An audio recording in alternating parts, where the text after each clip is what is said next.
We are live. Good afternoon, Council. I'd like to call this Committee of the Whole meeting for June 11th, 2026 to order for the adoption of the agenda. So I want to make that motion, Council Palmer. Yeah, I'd like to do that motion with amendment to add the item that circulated regarding First Street crosswalk. Okay. Probably, I don't know, maybe staff reports, maybe it is a staff report. Well, actually, it's just a letter. Correspondence. Correspondence. Thank you. We'll add it there if I have a second. Councilor Cherry is going to second it. Any discussion on the motion? Seeing none, I'll call it. You want to speak to it or? I'll We'll speak to speak it to when that. it's Okay. fine. Yeah. All those in favor? Opposed? Motion's carried. We'll put it in communications, correspondence. As 10B. All right, adoption of the minutes of the Committee of the Whole from May 14th. Somebody want to make that motion? Councilor Cherry, seconded by Councilor Devlin. All in favor? Motion's carried. Any business arising from those minutes? Seeing none, I am going to call Chief DeRossi and Deputy Chief Skolnick forward, if you wouldn't mind, gentlemen.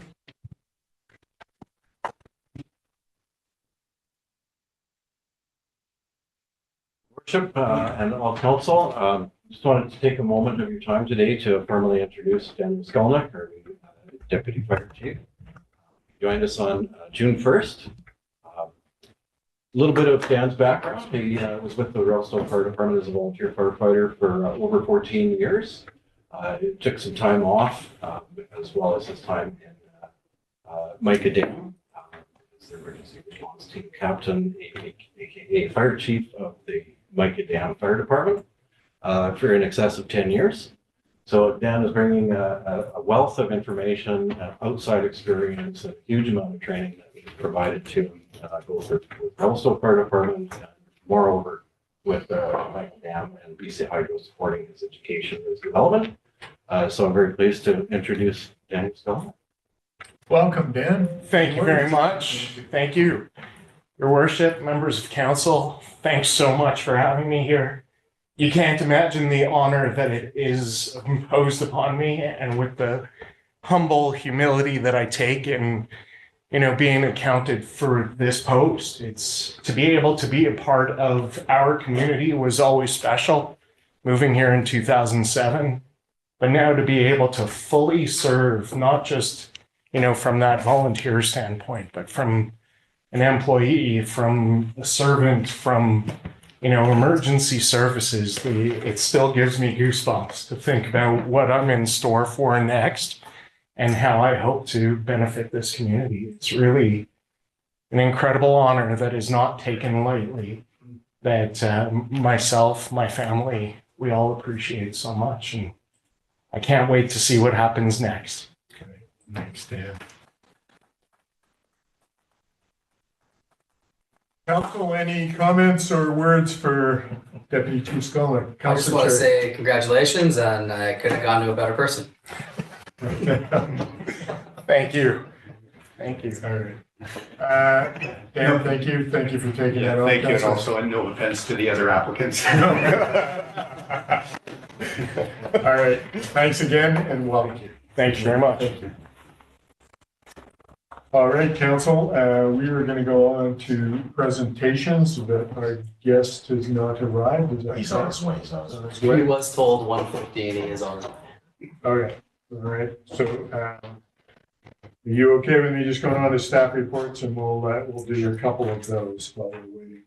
So if I go on to HA, website redesign, Ms. Williams, do you want to give us an oversight on that? Sorry, Mayor Smells, Miss Williams was planning on coming over after Ms. Notorious. All right. Motion to adjourn. Well, we have Chief DeRossi's here. Can you give us your 60-day interim report, Chief? Your worship, was it a 60-second report? Yeah. Yes, it was. With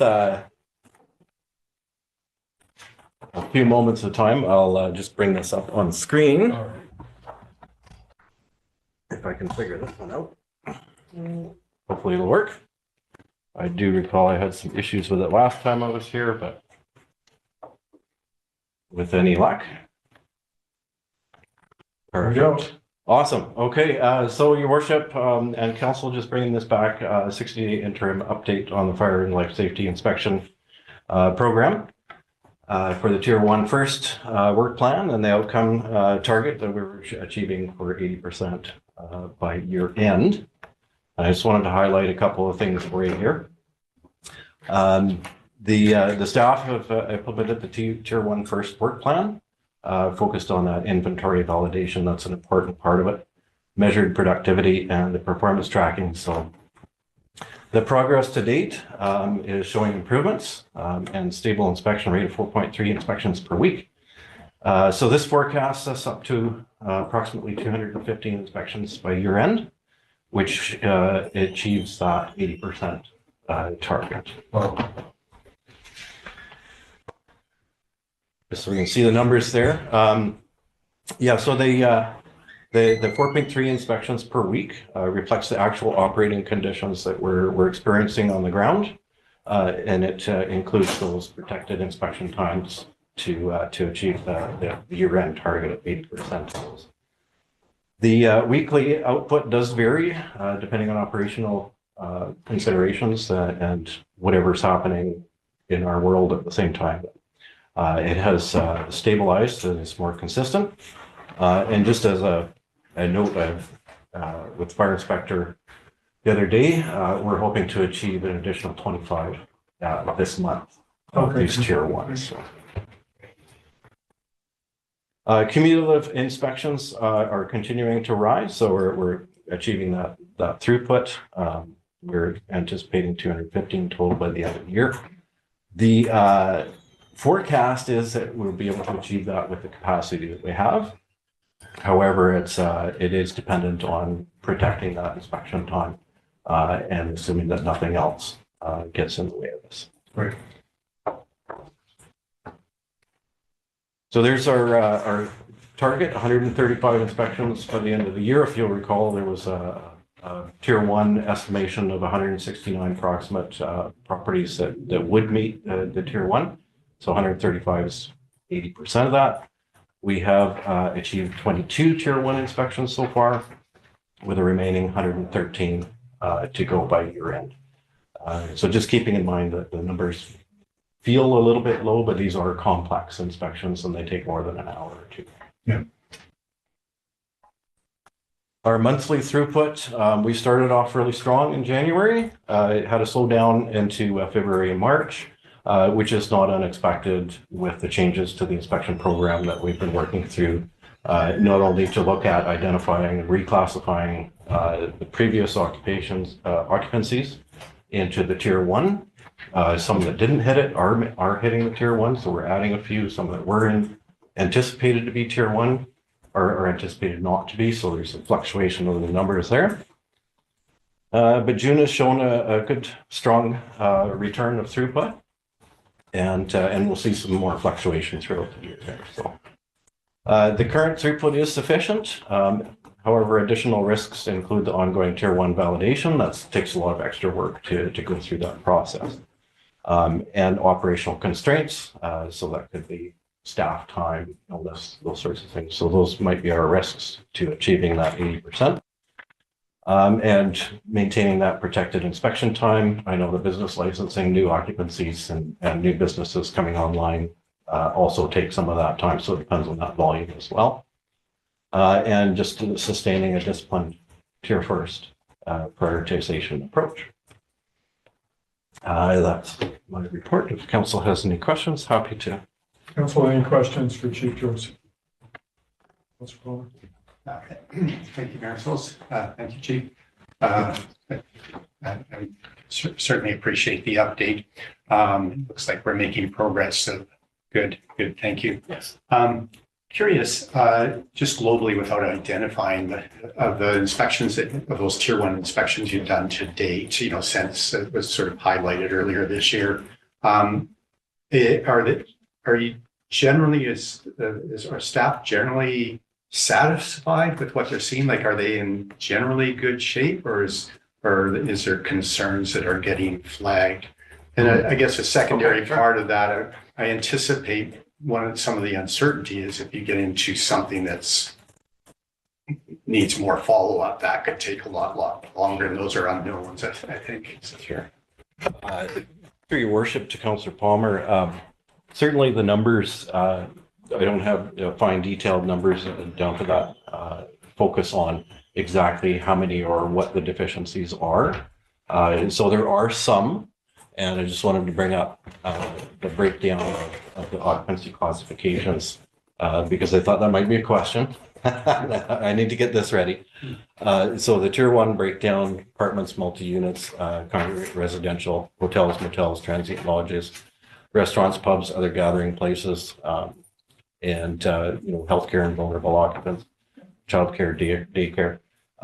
So yes, there are some that have some deficiencies, and clearly this would be a result of infrequent fire inspections. So these are the current numbers here, and you can see where we focused. Our primary goal is to get the apartments and the multi-residentials, the seniors housing, the assembly. So those are the pubs, the clubs, what else would fall under that? Theaters, things like that. To try and get those first. So I can say that it's minimal, which is very encouraging to see, but there are still some deficiencies, and I wanted to be forthright with that. Just a follow up to that. So that's good news, and it doesn't surprise me. We're a pretty progressive community. And then I guess just a comment, not a question so much, as inspections are happening. So if we know people or see things, we can say the tier 1 inspections are coming. Maybe it'd be helpful if you cleaned up your operation before the inspection happens, and that would make your job easier. But yeah, again, thank you very much. Your worship, thank you for bringing that forward. Councillor Chair. If I can, just through the chair, Chief, how many of these inspections require a follow-up inspection? Through your worship to Councillor Cherry, that is the same question as deficiencies, and that will require a follow-up inspection. So I don't. Sorry. Do you have an estimate? I would say less than 15% at this time. That number is likely to change as we continue to achieve more inspections. Okay, great, thank you for that. Any other questions for Chief Drouas? Seeing none, thank you, Chief. Appreciate the update. Awesome. All right, we're going to back up just a little bit. Mr. Dorius has arrived. So Kevin, if you'd like to come forward and give your presentation, we appreciate that. And welcome. Well, thanks again for having me here for a different topic today, which I don't know how many of you have been aware that I've been working on putting together a little fundraising committee for recreation properties to move forward hand in hand with either the improvement at Forum or a new arena development. But I have forwarded over to Lori Donato and Evan Parliament a draft MOU for the city to consider on a partnership between my yet to be established society that I'd like to form and the city of Revelstoke. And whereas the new society would basically fundraise for the Arena Reserve Fund, and basically any direct donations the city would be, we'd be asking the city to issue tax receipts and so forth. And then this group would go out and basically promote, run fundraisers. We're actually already, even though we haven't really formed the society, we already started planning our first one, which is intended to be a Grizzlies alumni hockey game on December 30th, taking advantage of the fact that all of our alumni players all want to come back for the New Year's game. And so we've already had, we've reached out to a whole bunch of players that want to give back to the community for their time spent here. And we've got about 40 former players that are already lined up to come and participate in that. So that tells volumes about their, their stays in Revelstoke playing hockey. So basically going through the MOU that I have presented, which I've gotten some edits back from Ms. Donato and whatnot, but I'm assuming that you guys will want to make some edits to the MOU, which I'm pretty much fine with pretty much any edit that you guys have in there because it's, to me, it's a win-win for everybody. But essentially, you know, this group has nothing to do with any planning, doesn't have anything to do with any of the, the work towards what's being built or how it's going to be built. It basically just supports whatever direction the city goes on with regard to recreational infrastructure in town. And I should say that my intent in building the society is that it becomes a long-term legacy. This isn't just for the arena. I intend to have this go project to project to project. So we're all, you know, whether the next priority is, you know, outdoor field space or, you know, whatever the next pickleball is or whatever that, you know, that we have a mechanism that can then go out and fundraise on behalf of, you know, city recreation properties. So the first thing is, like I said, that this group has nothing to do with planning or, you know, what should be built and so forth. It just takes the ball and runs with it to help build, you know, the capital to build them. The second major component is for the city to be able to issue tax receipts for direct donations to the reserve fund. My other option is to get charitable status for the society, and to be honest, I won't do it if I have to go and do that level of paperwork. So I'm hoping that you guys are all in favor of you know, of this MOU in principle. And then the next one is basically to just maintain a record for us to be able to advertise and, you know, be able to say how much money we've fundraised to basically build the momentum and communicate that with us, and to help us with some joint marketing and communications and so forth as we go forward to to try to build some capital. What we're going to do is we're going to incorporate as a society and essentially meet all regulatory, both federal and provincial society rules and so forth, which I think you guys know me well enough to know that when I do something, I follow the protocols, and it'll be a completely above board, well-governed organization. And we'll maintain all required licenses, and we won't do any fundraising without the proper lottery licenses and so forth and so forth. So the other thing we'll do is we will manage our books professionally, and there will be an agreed upon threshold that as soon as we're holding a certain amount of raised capital, that we'll just hand it over to the reserve fund as well. So, and that could, we'll need a little bit of capital to basically act as seed for buying tickets and prizes and whatnot for various fundraising events that we come up with. But once we get to a certain level of capital, we would just hand it over to the reserve fund and add to the fundraising total. And essentially, that's in essence, what I'm proposing this in this MOU.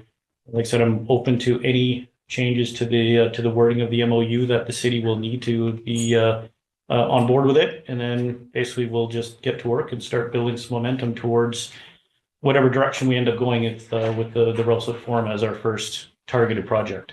So happy to entertain any questions. I will also add, having been on the trip to Edmonton that I think Evan is presenting on next, I'm even more inspired to get this going. So, Kevin, thank you for that.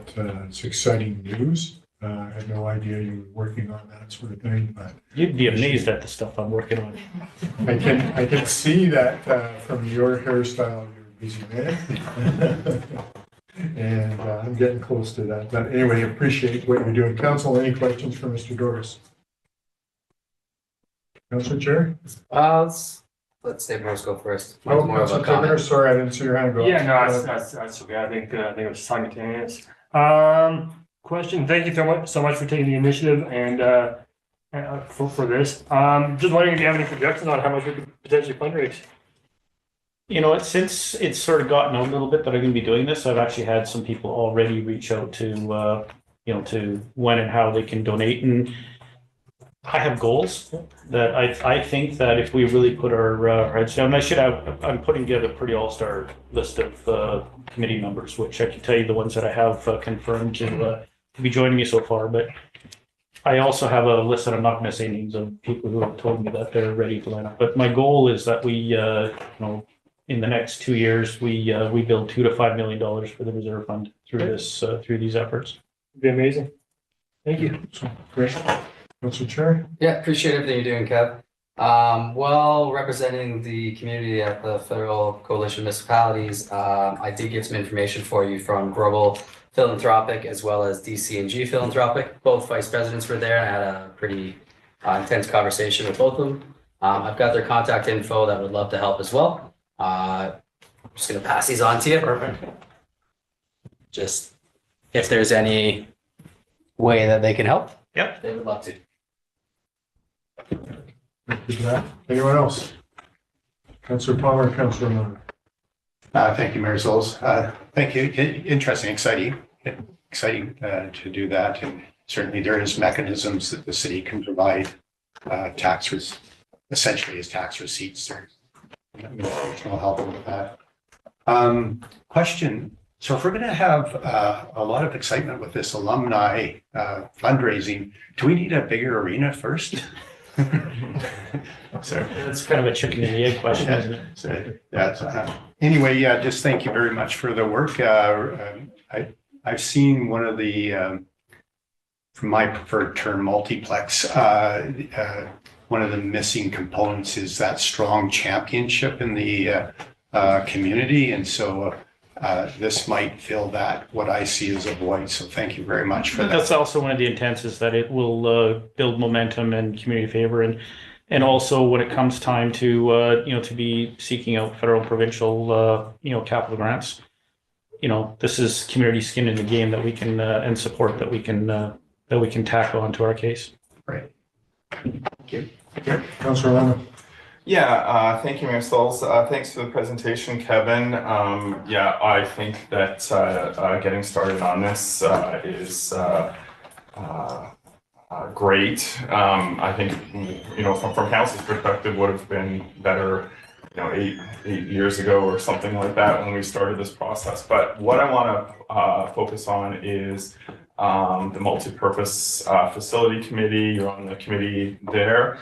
What is the plan for connecting with all of the representatives from various sports groups, community groups, et cetera, to do this? Will you be integrating this process with them or bringing them on board? I mean, there's two sides of this. I mean, we will have a board of directors for the society, and then we'll have a long list of champions and volunteers and so forth. And basically anybody who wants to get involved in these efforts, there will be a place for them and so forth. And I think as we go through those of us who are in Edmonton really got a vision as to what all we could actually achieve with this. And there are other groups that will be involved, and we'll probably want to start helping out with some of the fundraising and so forth as they're included as future amenities. So yes, I intend to be on the agenda, talk about this now at the next community meeting. I haven't been openly talking about the society as Evan asked me not to until after the survey was done and the results were announced and so forth. And so now I'm getting ready to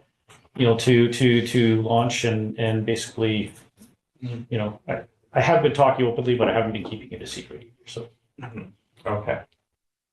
Follow-up? Thank you. No, thank you. Okay, anyone else? Thank you, Mr. Doris. So yeah, just in closing, basically what I'm looking for is at this point before I go through the steps of finalizing the creation of the society and so forth, that everybody's in favor, and that I'm not going to be,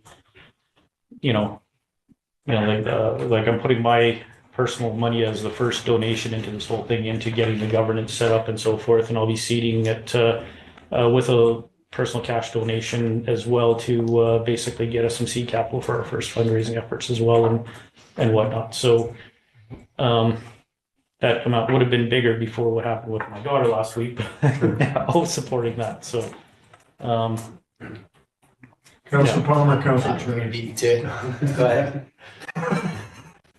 I think Councillor Cherry and I are thinking the same thing. So put a resolution that the committee of the whole recommends to council to support in principle the concept of what would we call this?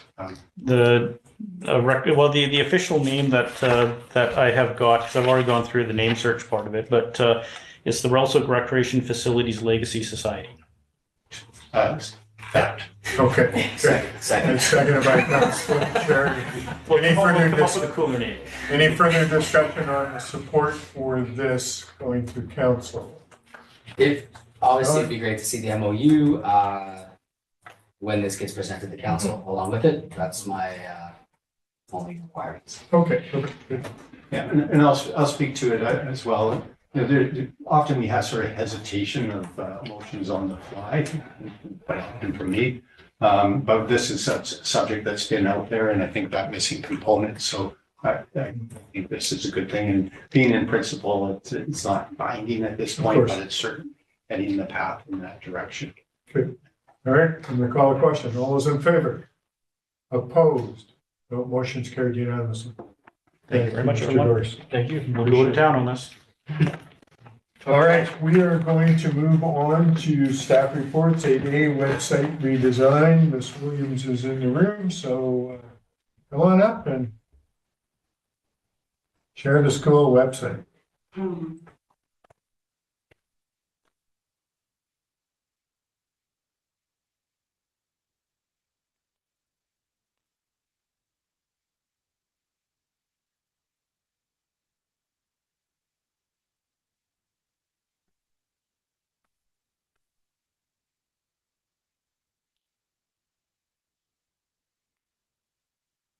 Hi, everyone. Before I get started on all the flashy stuff, I do just want to take this opportunity to do a quick recap of all the work that's been done in the back end. So a little recap on how this project came to be. I started in 2023, and in 2024, we collectively decided to update the city's logo. In 2025, the logo and the brand book and the subsequent strategic communications plan were adopted. The plan acts as a guiding document for all future and ongoing communication tasks, which included updating the website. The website project was approved because it supports two council strategic priorities: enhanced service delivery and a resilient organization. It also works towards the goals listed in the strategic comms plan of developing a culture of clear and consistent communication that connects the city of Revelstoke, council, residents, and interested parties, and enhancing communications as an operational process, ensuring it has the resources needed to succeed. Might not come to a surprise to you guys, but the website was last updated in 2014.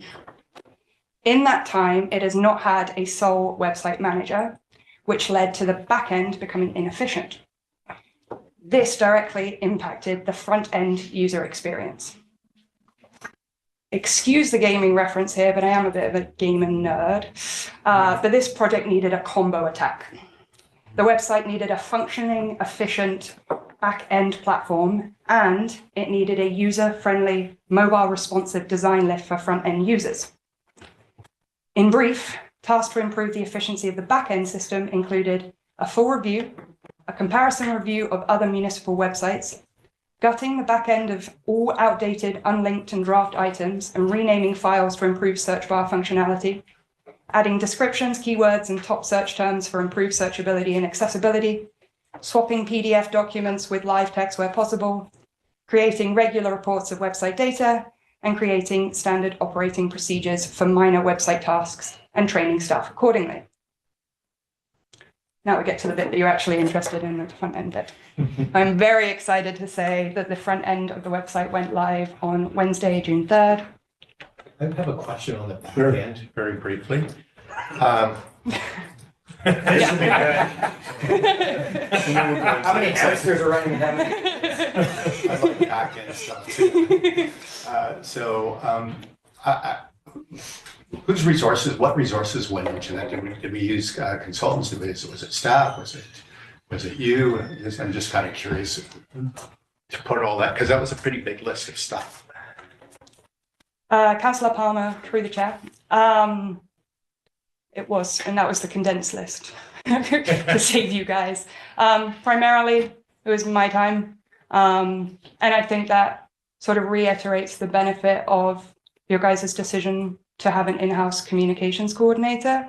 Is before those tasks couldn't get done by staff because it wasn't their sole priority.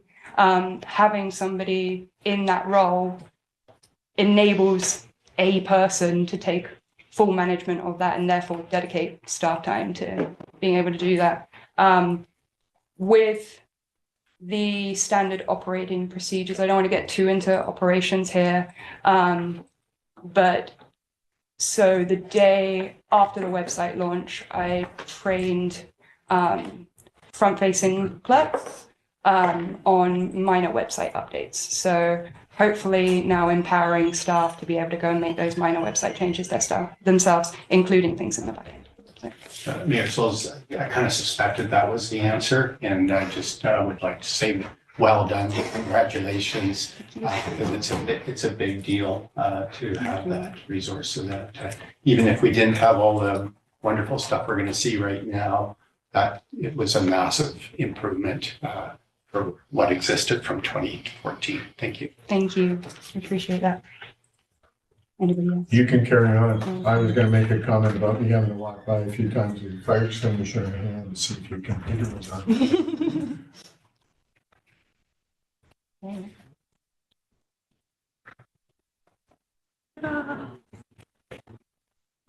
Just leave the presentation now. No. So now I'll walk you through the improvements of the front end of the website. I'm going to start with the homepage because that's really had like the biggest uplift. So you'll see immediately that there is a consistent use of the city's new brand, which includes photos from the community and heritage photos provided by both Revelstoke Museum and Archives and Revelstoke Railway Museum. This photo in particular is actually the very first railway station in Revelstoke before the iconic Revelstoke period station, which was provided. But there's also, they change when you're on the website. So this is a community art piece currently featured in the community center. But stick on this one because this is more to do with Revelstoke's heritage. So on the homepage, you'll see a very prominent search bar, very easy to find. Below that, we have top services buttons, all slightly interactive there, designed by our graphic designer who helped with the graphic elements behind the brand. We have large graphic buttons, which can be changed depending on what community hot topics there are. So at the moment, this major project goes straight to Talk Revelstoke. The news notices and alerts goes straight to where you can sign up to all our news notices and alerts. And our careers, I'm currently working on 3 more buttons which will appear under there likely next week. That will be emergency management, because that's about to become a hot topic in the community. GIS maps, I'll go into that a little bit in a bit, and election and voting. So it's changed, but we still have the power to change it based on what our community wants. Bless you. Thanks. Under this, we have a very prominent news category. If there had more news stories at the moment, I'd be able to show you this rotates on a carousel. And then we also have our public notices. We are just working on a little template to make sure that all the images used here can be like consistent size. With this launch, there are a couple of other little projects that have cropped up, so please bear with us over the next couple of months where we sort those out. No, I am shaking so hard it's hard to press my buttons. And then under that, we have an interactive calendar section. So this is where you'll find all the council, committee, and commission meetings. And then we also have this public engagement calendar as well. This wouldn't be for city events. This would be for open houses, information sections, coffee chats, specifically where the community are invited to provide feedback or to learn more about projects. So hoping that that gets utilized going forward. And then we have a very clear footer with city contact information and quick links. So the next big change is that we have, let's go on the other page, mix it up. So we have a new, more intuitive sitemap structure that's based on how residents interact with the website. Pages have been segmented into different sections. So these are these top headings that you can see. Based on resident users' needs, which I've got from the regular reporting I've been doing for the last 2.5 years, and inspired by other municipal websites. Each section, as you see, has these like larger drop-down menus. This is just an accessibility feature. It's no more trying to work out what pages are hidden within pages. You now have a much clearer idea of what you're looking for. Once clicked, which one did I do? I take to this one. So once clicked, they take you to these landing pages, which is a new feature. Again, this is just helping the user experience as they're navigating our website. Again, with those interactive, graphically designed buttons from the homepage. Also, we have new sections. So I separated recreation and culture into parks and recreation and community and culture, which has offered a new place to store pages such as new to Revelstoke and Revelstoke's history, and a quick link to the official community plan back there. Another new section that I've created just based on my experience here, parking, traffic and highways bylaws, they seem to be spoken about quite a lot in the community as well. So we've got a new getting around section that has links to all the bus schedules and public transport, the handy dart information. It's got information about the maps, about the traffic and highways bylaw, and then parking and parking regulations, which I'll get to in a second as well.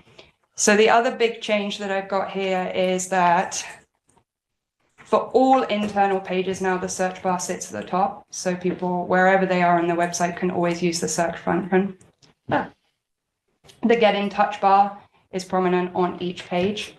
And then we've got new features here just to help break up the information. I'm sure that you are aware that before you go on a web page, 7 scrolls, reading it all, trying to figure out where the information you want is.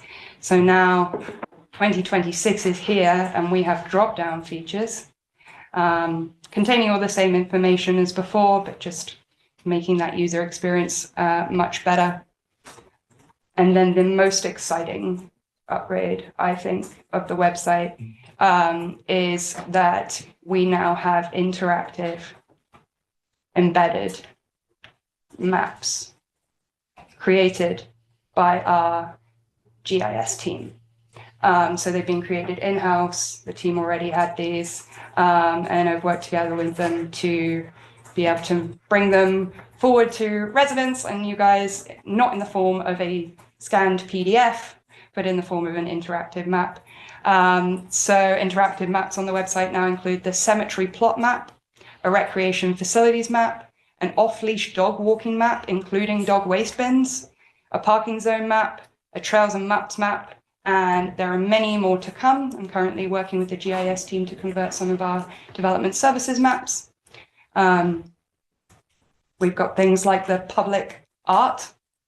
That used to be a brochure that was scanned and put on the website. We now have an interactive map where you can click on the little icons and see what art feature is there.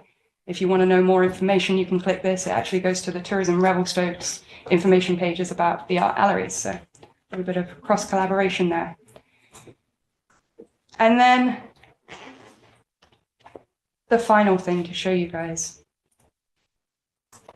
is that all of this is now available on your smartphone in a very interactive, easy to use, mobile responsive design.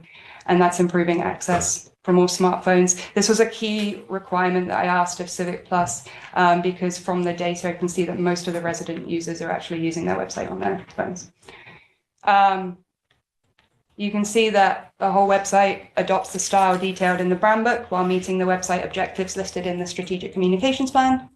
This is not the end of improving the website, but it is a substantial milestone for the city and for the community, one that's been needed for a really long time. While I am here, I would just like to take the opportunity to thank city staff and website users for their patience during this project. I'd also like to thank city staff, Civic Plus, and our partner agencies that provided support during this project, included but not limited to Revelstoke Museum and Archives, Revelstoke Railway Museum, and the local contractors involved in this project providing graphic design and photography. Thank you very much. Wonderful. Councillor Cherry, you have your hand half up. Yeah, appreciate everything you're doing. Mobile version is unreal. I was using it today to look up our ADA or ADO for our transit system for a potential partner that wants to come to town. First thing that popped up was actually the most recent decisions. Instead of it being on page 17 buried through multiple decades. So it is an unreal difference on how much time this has saved me. Perfect. Now the complaint. No, just a heads up. I'm sure the GIS team knows the maps are not currently on the GIS part of the website. The maps are not currently all functioning with all departments, engineering, et cetera, et cetera, et cetera. Do you have a timeline on what's going on? Councillor Cherry, through the chair. So I've now included a hyperlink that you can just click and it just open a new tab in your browser, which was what was causing the issues there with the layering system. So it should now load. If it doesn't, I can talk to our GIS team this afternoon and make sure that that's fixed. I also know that they were wanting a link to the open data portal. So I was just working with them just to get a few sentences on what that is, so I can put that up there. I'm not a fan of just putting something out with any context. So they've just provided that. Still a small hiccup on the layering down Okay. on the GIS full website. Okay. That's the only critique that I've noticed. Everything else has been fantastic. On this has been an issue for a while. It's not. Thank you very much. And I would encourage, if you're seeing little hiccups in that, the website's very big. I've shown you 4 or 5 pages. I do review a lot of pages per day, but I'm not gonna know everything that's not working. So if you see something that's not working, please let us know so we can get it fixed. That'd be great. Councillor Lynn. Yeah, thanks. So thank you so much for the update, Francesca, as well as the written report that accompanied it on the agenda.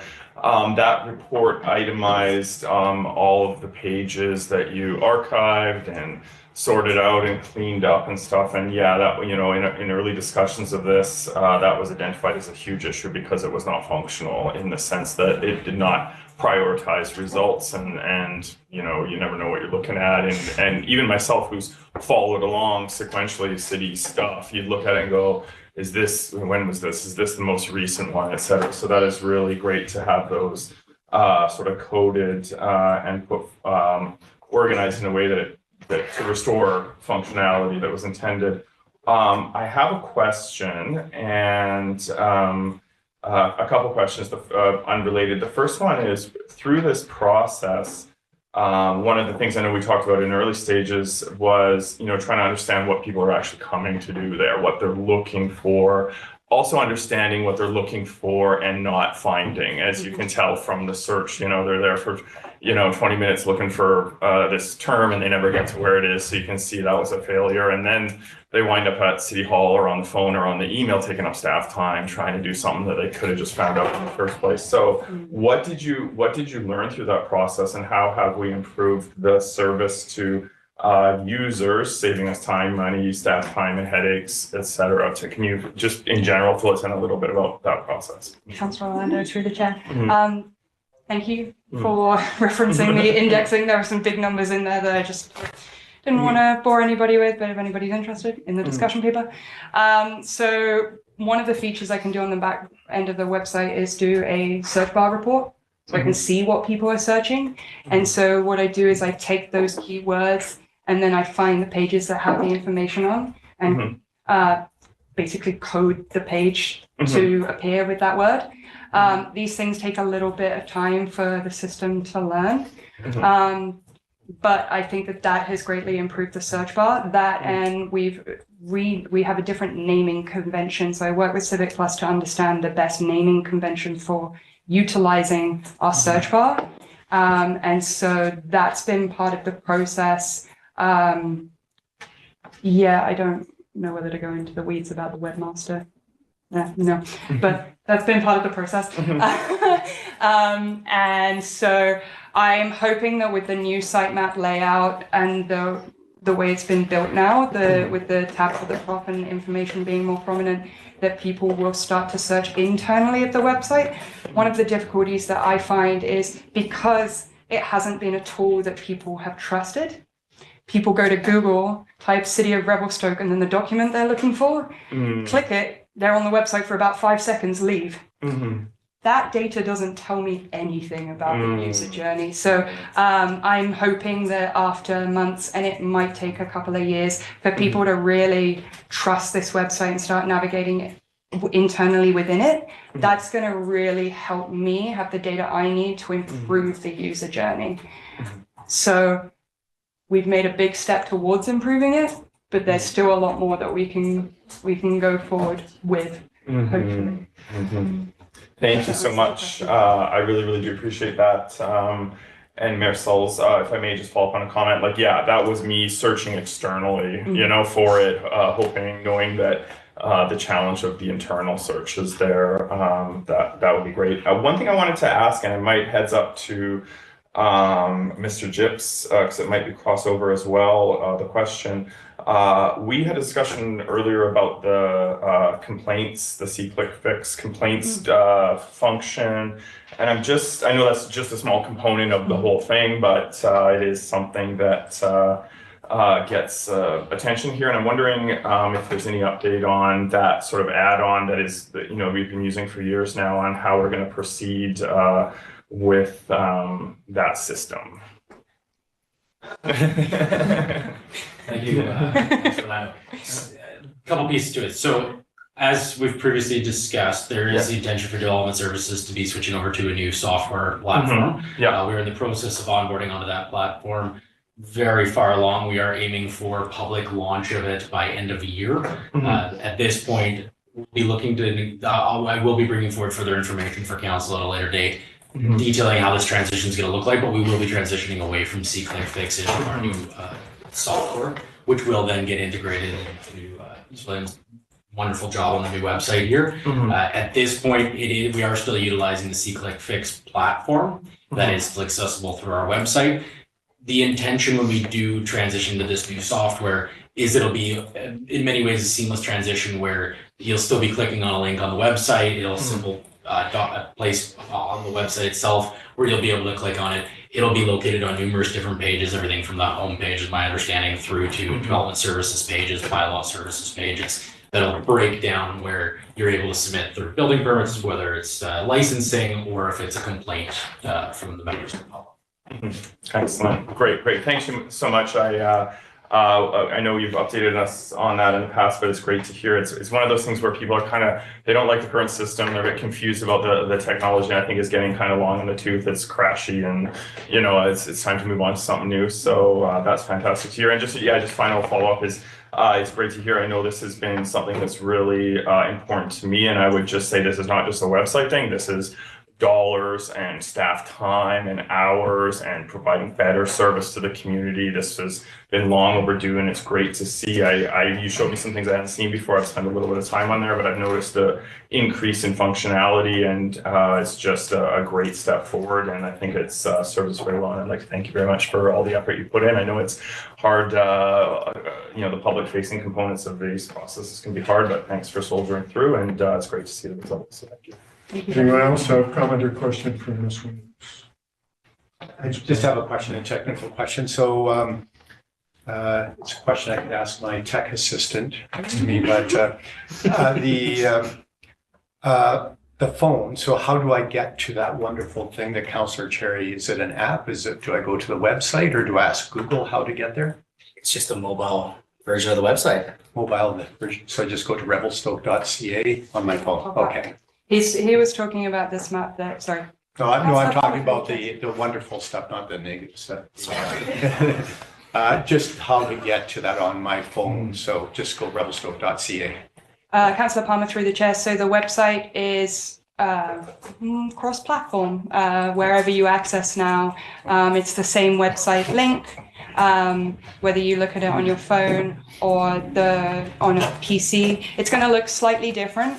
When you look at it on a phone, you lose those headings. That is a feature that we're kind of just tied to because it's Civic Plus, but they're all featured under this little menu item just here.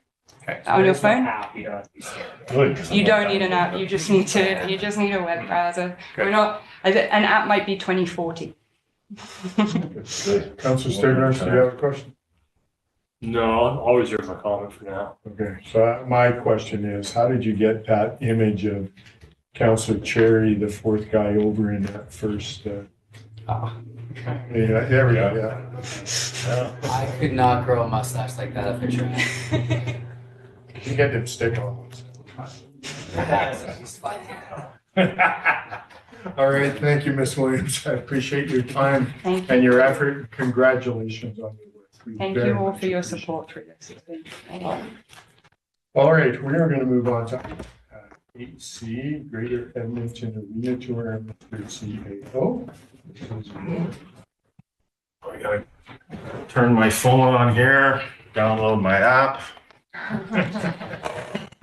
But before I do that, just want to make sure that that's ready. Yeah, perfect. So, council, good afternoon. So, time for an update on the work of the Multi-Purpose Facility Committee. Before I start with all the multiple variables at play, I just want, for the benefit of the public, to read the motion back in May that council made.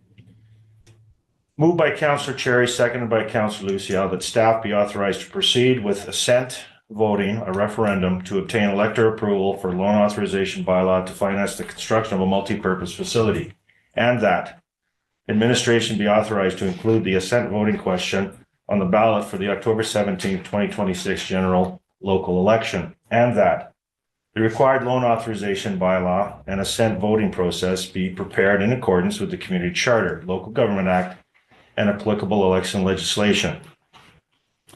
What does that mean? There's a lot of confusion about just the referendum question in general, the alternative approval process mechanism, basically electoral consent legislation. In the province of BC, if any community is to borrow any money to be capitalized more than 5 years, you're required to get electoral consent by either way of referendum or alternative approval process. This council has chosen to go the referendum route, which is basically 50% plus one vote. Are you in favor of borrowing X amount of dollars for Y project? So when that motion was made, you're basically directing staff to look at all the different variables within that resolution. And what does that all mean? Well, there's multiple variables at play. There's the recent survey and the results of the survey. We just recently had an open house. We heard from a lot of folks about the survey. And what does that mean? A lot of questions on the survey, some controversial, but mostly well received. The Revelstoke Forum. Council has directed staff to get an independent third-party review to look at the Revelstoke Forum, make sure that we get this right. What is its life expectancy? All these variables play into the council resolution question.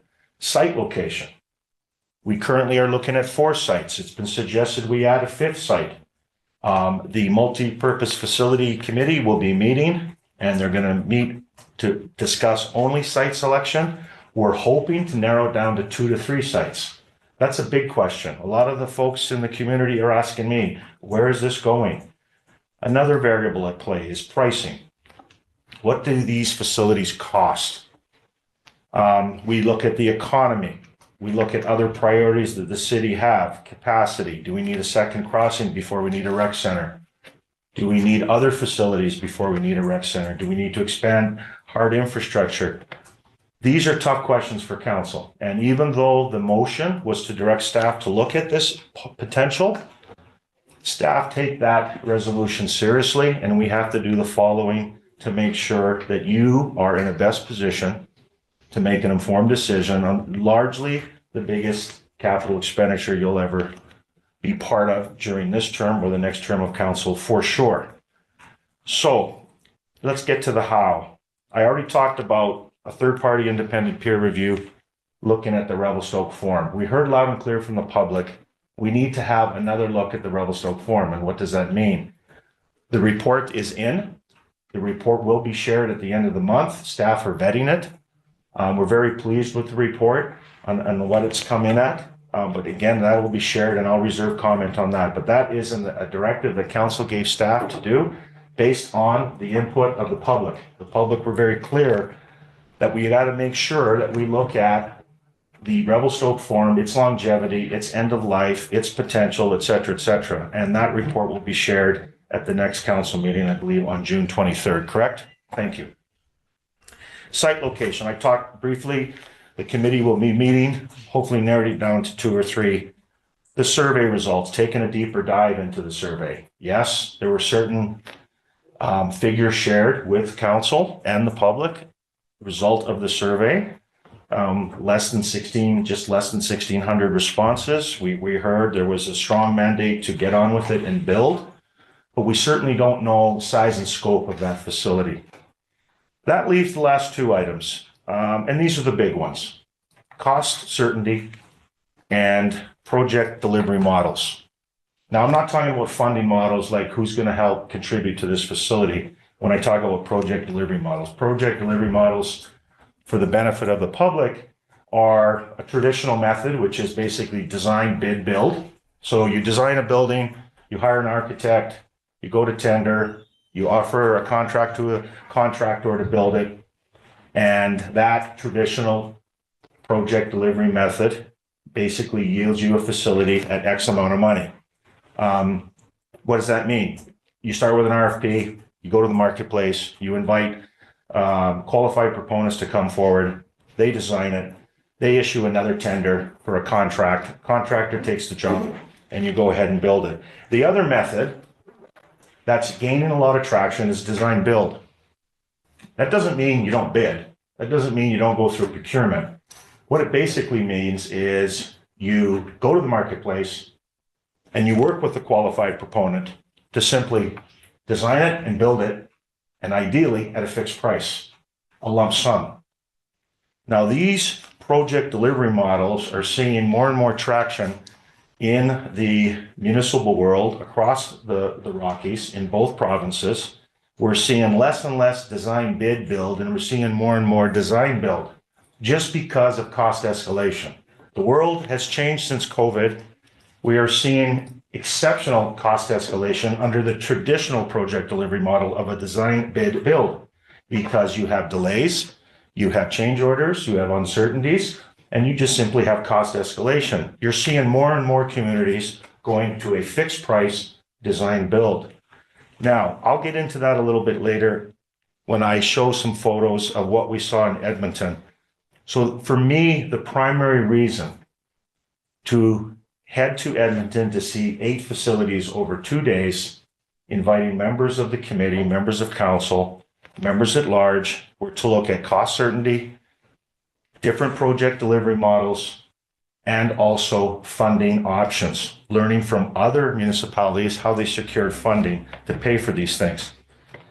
Before I get to the tour, where are we at now with HCMA? 2 years ago, council committed $250,000 to hire a consultant to lead us through this current exercise. Most of you in this room have met, most of the folks in the public following this project have met representatives of HCMA, led by Darren and Roya.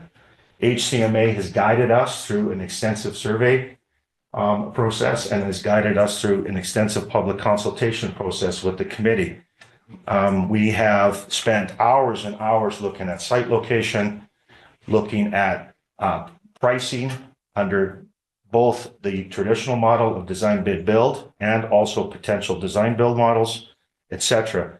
However, that contract's coming to an end. We have roughly $72,000 left over in that contract that we can assist by bringing in other consultants like we did with the Revelstoke Forum, which we held in February. We brought a bunch of consultants to come and talk about the Revelstoke Forum. Those costs are part of the original $250,000 that council has assigned to this project. I know it's small when you compare it to the multi-millions that we're going to need to build whatever facility, but I think it's important that we still have some funds left over to assign consultants to specific jobs, whether it's an independent third-party review of the forum, whether it's a building official to look deep into the BC Building Code. We can look at the different steps of the BC Building Code. We can bring in a different engineer, different architect, just to look at some Class D cost estimates, which we've done. So on to the Edmonton trip. Being that there was funds available in that budget, I decided to authorize a trip instead of paying consultants to come to Revelstoke, I want to take a team of consultants and hit the road and talk to builders. What does the marketplace now charge as a base price for construction? We're told under the traditional method, where you do a design bid build, it could be anywhere from $800 to $1,000 a square foot, which keeps into account price escalation and contingencies. Then I hear from the very people that are building these facilities, and Greater Edmonton was chosen because there's currently right now 6 either under construction or just completed. I'm hearing anywhere from $400 to $600 a square under a different method, and that's design build. We're going to talk about the 6 facilities in a second, and I will highlight which project delivery model they use. So with this uncertainty on costs, it's very hard, back to the resolution, to have staff come back to council and say, we're ready for a referendum question. However, we don't know what the costs are. We think they're this, and we did one estimate and we think it's going to be that. So assuring cost certainty and which project delivery model, staff are going to take our time to make sure we get this right. And I will end my report after showing what we saw in Edmonton about sort of what the next steps are and what staff, our great staff, are recommending. So with that, now Jay Morrison and I were here last night, and Jay said, don't screw this up. So I have a lot of respect for Jay, and I don't think Jay will. So, and I'll be able to bring us all back to the main.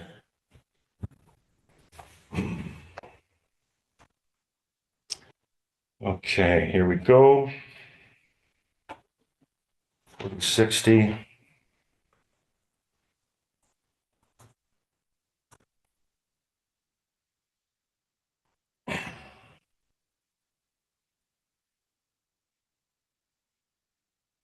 Nicely done, Jay.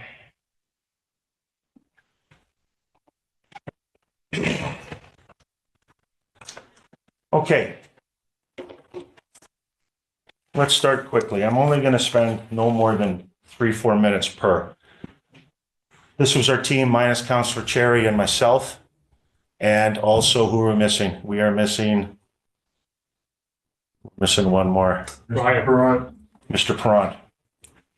This is our arrival in Edmonton. We are checking into the hotel that evening, and the first thing the next day is the town of Devon. The town of Devon sits outside the city of Edmonton, population 7,000. What they did is they took their single arena and they doubled it. They built a second ice sheet and renovated it for the total of $11 million, built in 2021. This is the rental part of the arena. This is the old arena, your classic single arena built in the 60s and 70s. They had several partners that built this facility. As you can see, they had the federal government, the provincial government, Parkland County would be equivalent to our regional districts, the regional government, and the town itself, and they had major sponsors.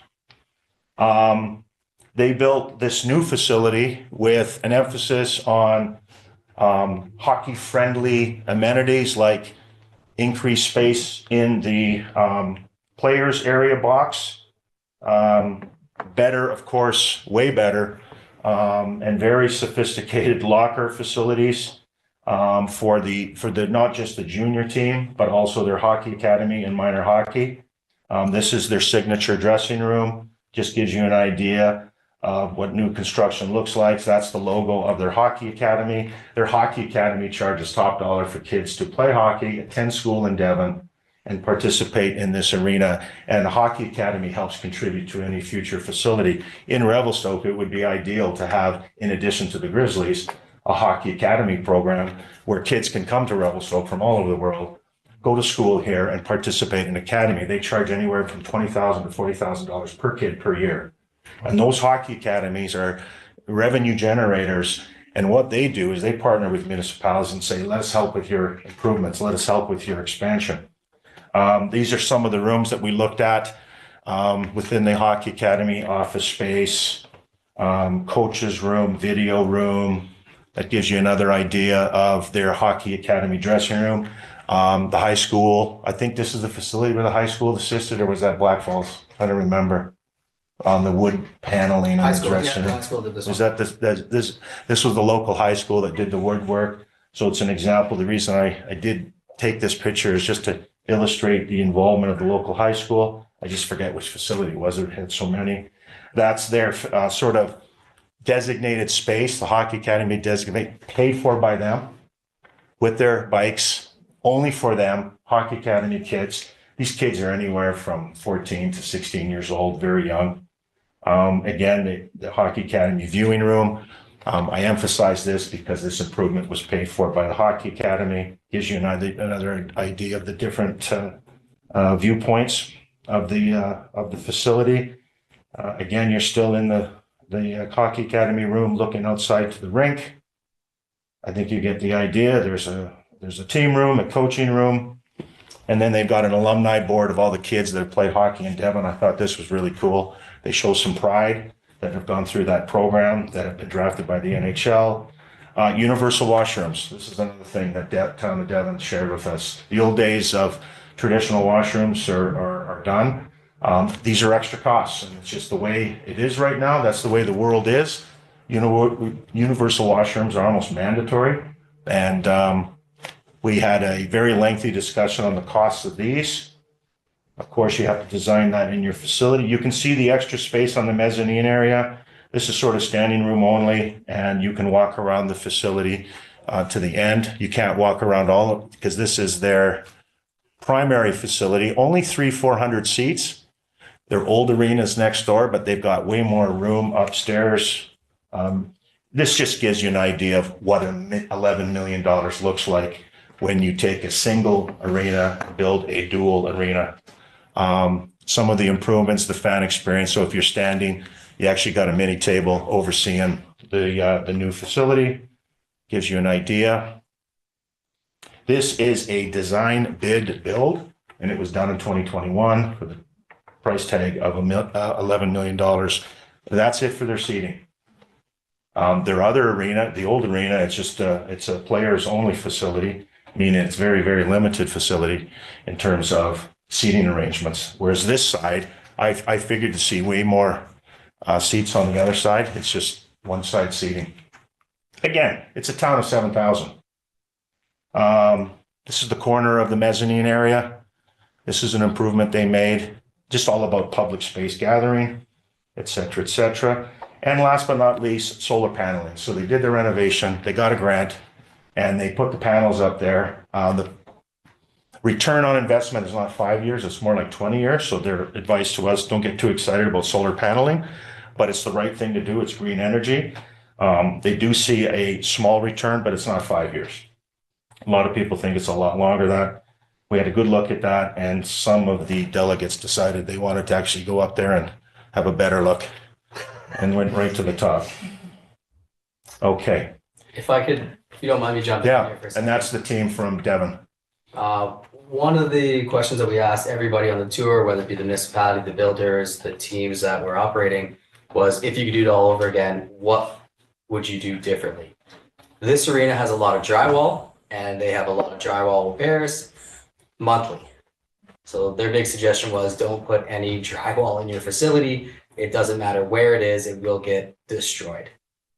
Additionally, they also had a weight room on the lower part of the facility. That's right, for the community. Next stop after Devon, City of Spruce Grove, population 45,000, just outside of Edmonton. They built a place called Heavy Metal Place. Heavy Metal is an industrial company. They have the naming rights. Some of these names you're going to think, that's a weird name. These are just companies that decided to enter into an agreement with the municipality, very common. They secure 5-10 years, and they use their name on the facility. So instead of calling it the Spruce Grove Rec Center, in this case, it's called Heavy Metal Place. This is what they call a black box. This is a mini theater. This is 200 seats built in the arena to encourage arts and culture. And that's one thing we learned with this facility. Don't just build an arena, make sure you incorporate other uses. And this facility is well used, it's attached to the main arena. I assume they already have another performing arts center. This is a smaller one, but it's great for conferences, open houses, very friendly. They got a great little stage there. We were standing on the stage having a look at this. The gentleman there in the middle is Paul Vesser, who works for the city of Spruce Grove. He gave us the tour. I thought this was a really nice amenity. The total price tag of this facility, it opened in 2025 for a total cost of $85 million. It was a design bid build. It's roughly 132,000 square feet, and it came in at roughly $643 per square foot. So it's recent. It is a big facility. Spruce Grove, 45,000. The Thompson family, major donor. You can see the size and scope of the main lobby area. To the right is I believe that's the arts, the public arts art gallery, and then straight ahead you'll see the library. So they got a library attended. What was cool here is they have this art gallery. In addition to the black box, they decided to dedicate space to the arts community where you can go in and have a look at what local artists are preparing. And to their surprise, they cannot believe how popular it is. It was something that they wanted to try upon public consultation and meeting with different user groups, and they're glad they did. Their library attached to the facility, which is now common. You're seeing more and more libraries and child service providers. All new construction, lots of natural light, very impressive facility. $85 million, $643 a square foot, design bid build. Spruce Grove admitted they probably paid a premium for that, but this was a project that the community wanted. The junior A hockey team, which currently plays in the BCHL, threatened to leave. They came back. They're a major tenant, but so they had to go through a bunch of hurdles and bumps in the road as well. Very impressive lobby, very impressive lobby. Their concession area. And then this room, this is a room dedicated to arts classes. So if you want to hone your skills in the arts, they actually have a room dedicated just for the arts community. And in the back, in the kitchen area, you can see they have dedicated space for their supplies, heavily used. Why did they do it? Community buy-in, right? The same thing we're looking for. The arena itself, they're getting ready to host, I believe this is Greater Edmonton. I don't think it's just Spruce Grove. I think it was an Edmonton High School grad, because Spruce Grove is just outside of Edmonton. But that gives you an idea of their main arena. I believe it seats, was it 4,000? It's a large facility. In the back, remember I mentioned the junior A hockey team in Devon? Well, the same thing in Sherwood Park, Spruce Grove. That's the junior hockey team. The Spruce Grove Saints, they pay for those improvements, which I think is a really cool funding model, not the taxpayer. So the junior team says, we're going to step up, and if you build this new facility, we want dedicated space. That's sort of their luxury boxes for team officials, etc.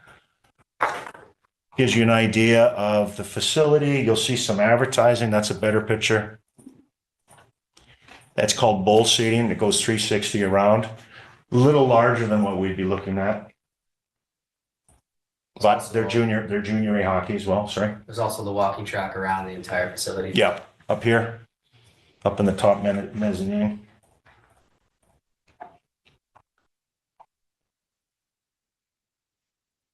This whole area is for the junior A hockey team, not the general public. So you get a VIP pass, you pay extra, you get access up to here, you're a season ticket holder, you have special access. It's sort of the VIP section.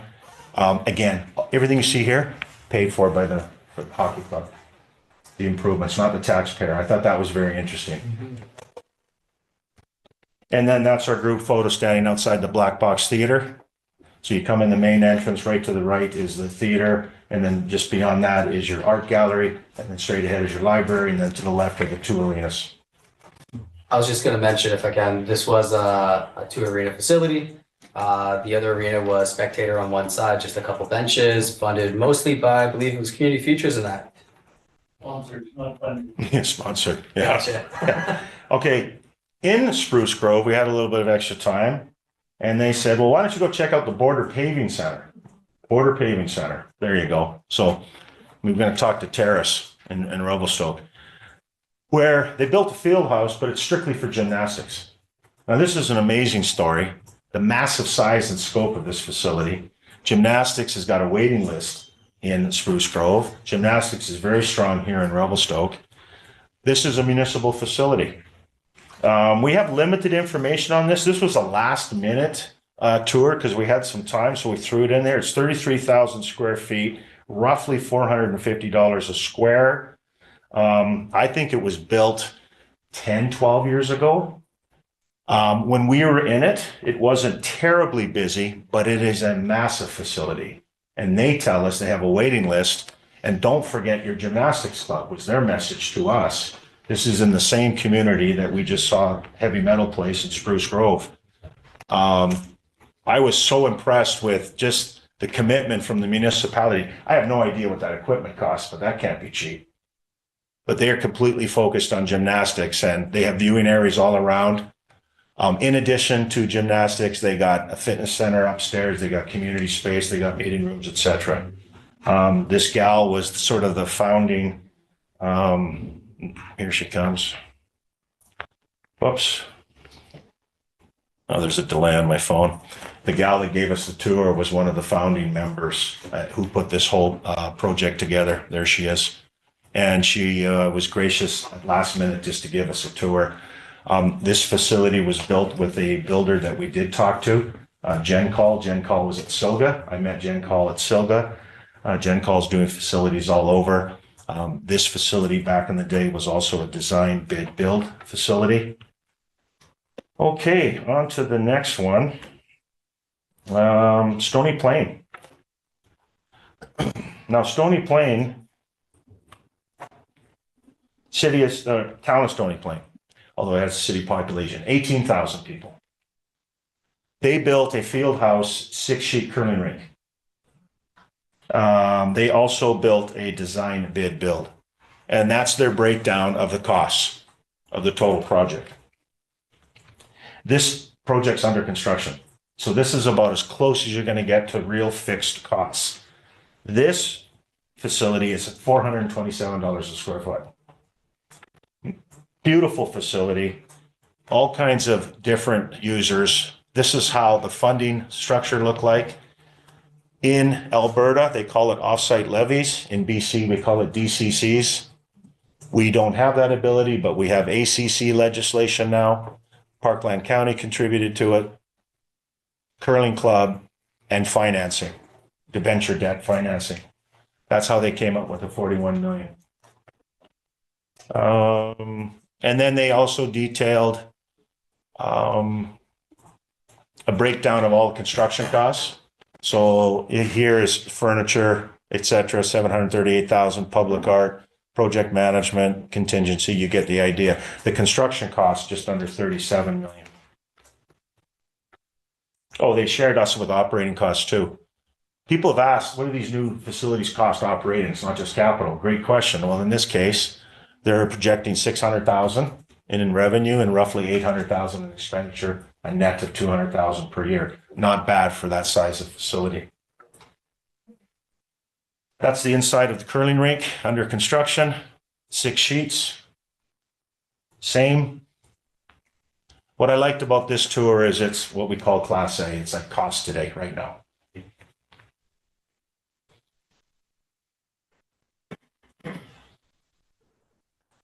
Again, a large mezzanine, public foyer, welcome, glass everywhere. You see a lot of glass, a lot of windows. They said, we have a beautiful view. And I went, well, that's not a Revelstoke view, but that's a pretty nice view of a residential subdivision. But they love their windows. They love their glass. You're seeing a lot of that in these facilities. It's very impressive. Again, $41 million, roughly 100,000 square feet in total. A typical arena is 55, 60,000 square feet. So that gives you an idea compared to an arena. The tour continues. That's the field house. Now, a field house is a big area. You can have indoor soccer. You can drop curtains down. You can have 3-4 gymnasiums. It all depends on what they build this large shell into, because that's really what it is. Right, Kenny? Yeah. It's just a big shell. One thing I might add is this project specifically was also a multi-phase project. So what you're seeing in the photos right now is their phase one plan with 2 subsequent phases in future years that would incorporate additional recreation facilities, including additional arenas. Right. That's the tour guide and the group shot. So behind us is the field house. And on the other side is the curling rink. And then they have downstairs, they have meeting space room, etc. No arena. Field house, 6-sheet curling. So back to the Revelstoke Forum, if we decide to extend its life, this is another project that council can consider for the community. Remember, we're not just looking at just hockey. We're looking at other type facilities, which is why we visited Stony Plain, because they specifically did not have an arena there. It is a big, large area. That's basically a regulation size soccer pitch. How big was that compared, I think you said already, compared to ice or compared to arena, this area? Sorry. Yeah, the total square foot of both the 6-sheet curling and the field house is roughly 100,000. Arenas are between 55 and 60,000. So that'd be roughly, just under 2/3. An arena would be under 2/3 of this size. Right. So so order of magnitude, not getting into the details, you can't really do like for like, but this is kind of order of magnitude, the size of what we potentially would. Right. And what I'm pleased with here is new construction at 427 a square, not 1,000. But again, it gets down to which project delivery model do you use? Do you use a design bid or do you use a design build? And we'll get there. We're not going to get there today, but that was the good thing about this tour is we learned the difference. And just for council, the at upper level there, it's kind of hard to know, but there is a walking track that's planned, sort of at that. That's right. Right below the second window, second. Right here. Yeah, exactly. Thank you. Yeah. Walking tracks are very popular. To the left, field house, to the right, curling. General amenity space. With nothing but large panel glass, etc.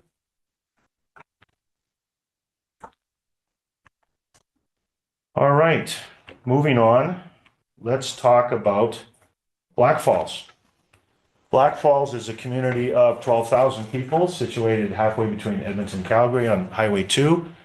Black Falls has a company in town called Eagle Builders. They actually have a manufacturing plant. They basically build everything in-house and ship it.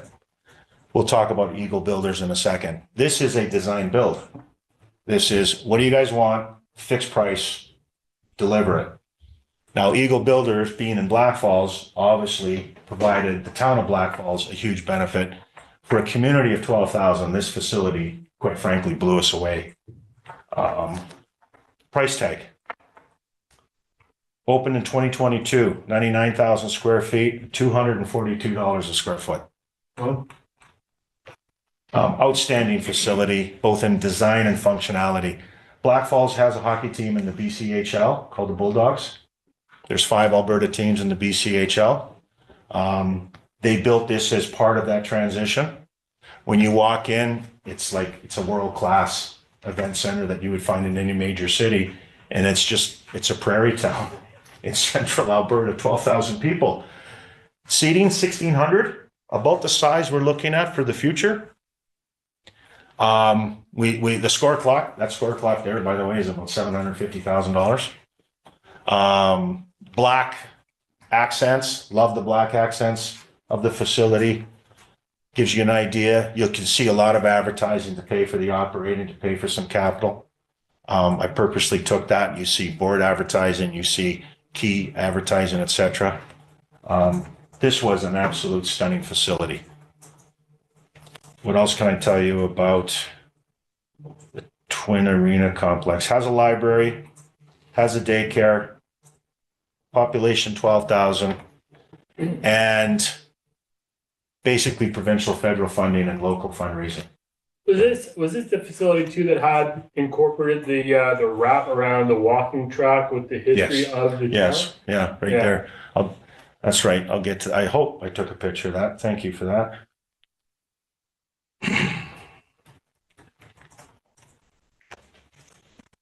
Just beautiful. That was relatively new.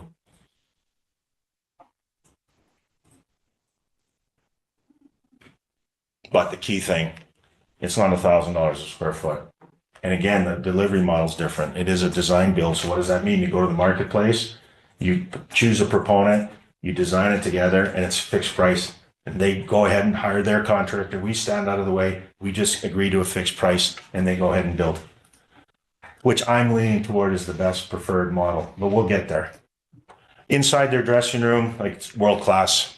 The Bulldogs got for their players the best amenities I've seen for a junior A hockey team. I mean, it's just pro. It's just pro level. They got their own cold tub, the coach's room, the video, their own fitness center. You know, top grade. Again, these improvements covered by the hockey club.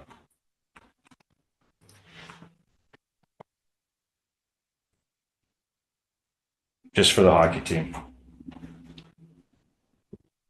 Inside the dressing room, their logo, the screen, drop-down screen, the AV, all these improvements covered by the hockey team.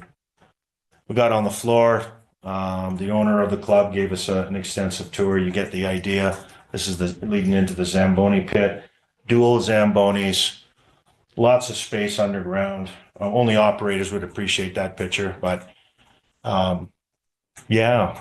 Now, this is the other rink, correct? I believe.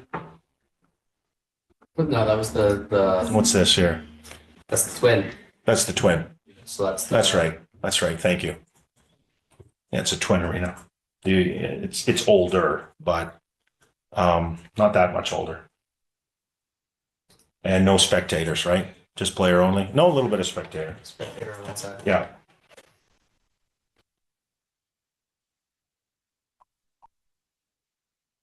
And then commercial space, which I thought was interesting. So we talked about physiotherapists, sports therapists, other commercial entities that we could lease space in a facility. Black Falls has done that. This caged area is for the commercial sector. And this is the glass that they're looking into on the ice from their location. And then, of course, they incorporated a library and community space outside of hockey in the same facility.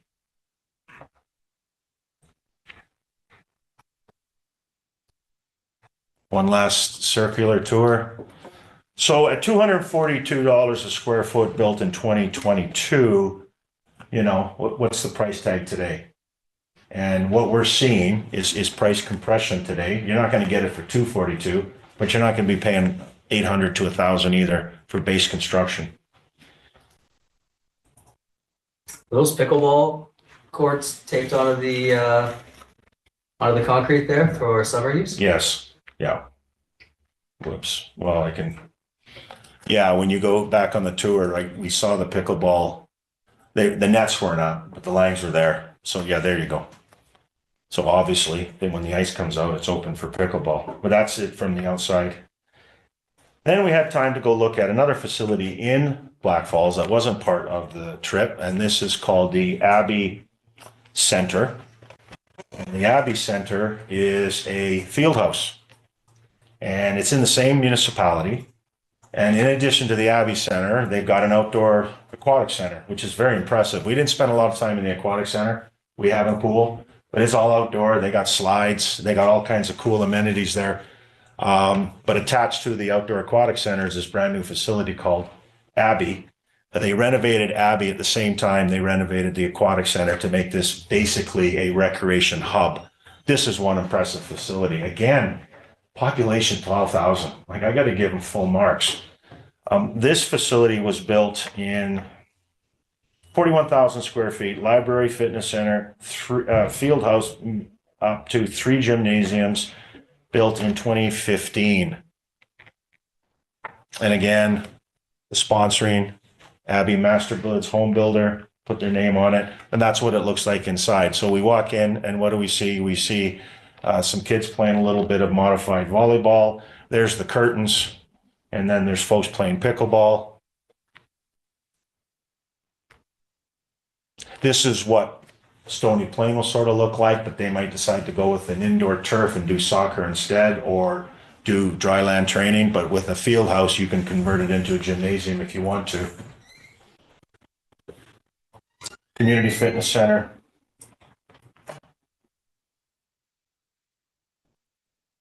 Like I mentioned, library, very impressive fitness center, actually, for a municipality. A question was asked, did the oil patch kick in? So I asked, did the oil patch kick in nominally? The provincial grants, federal grants, fundraising. I thought when I saw both facilities the same thing, that the oil industry would contribute largely. No. We had municipal officials there confirming that. And of course, the walking track, you can see the chap here.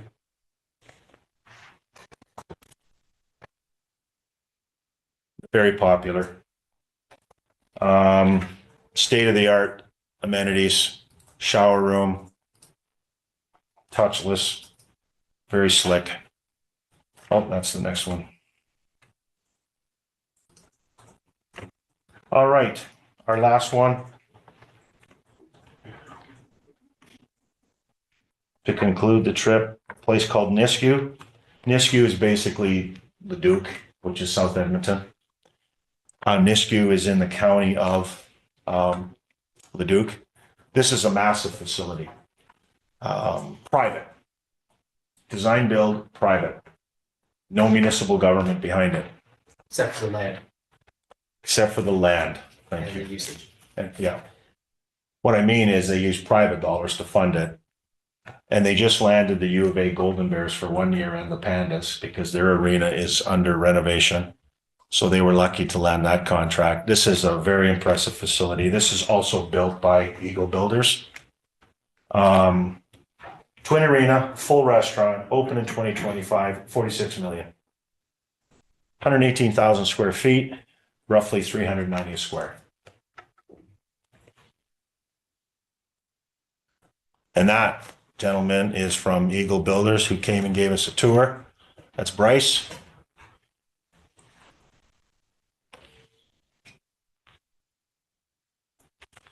Very impressive lobby. Doesn't look like an arena. It almost looks like a casino hotel in a way. The design is very, very cool. Very unique design. That's the architect who designed it. His name is Todd. I thought this was a cool feature. Love this for the kids. We saw two of these. We saw one in Black Falls and we saw one in Nisku. So, got a hockey game going on, kids are in there. You can sort of see them, their heads popping. They were loving it. Doesn't cost a lot of money. And there's a waiting list to get on that little place during the game. This is what it looks like from the floor. Very similar to Black Falls, same builder.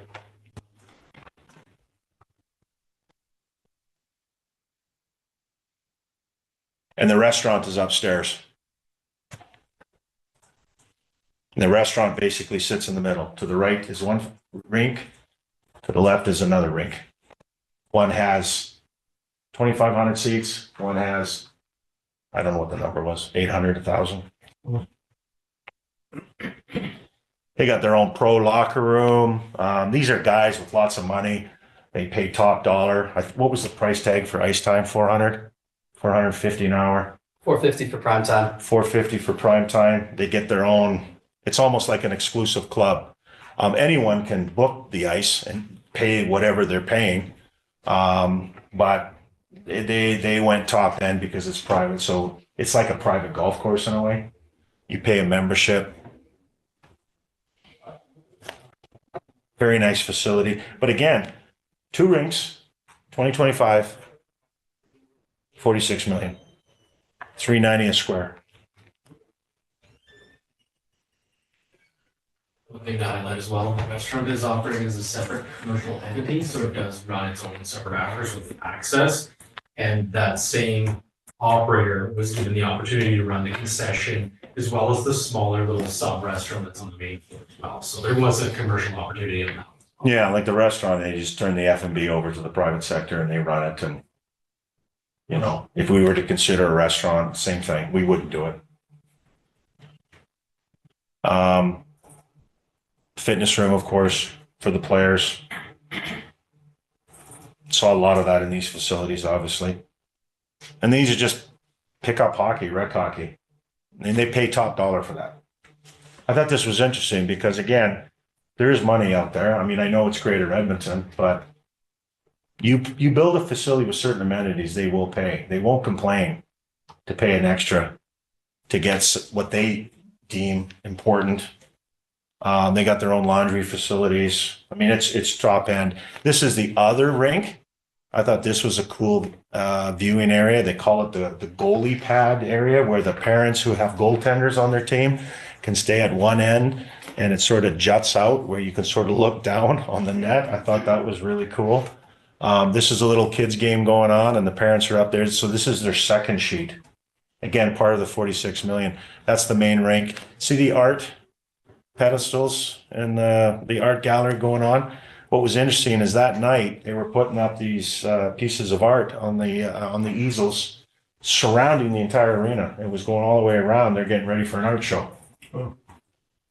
Another example of arts and culture.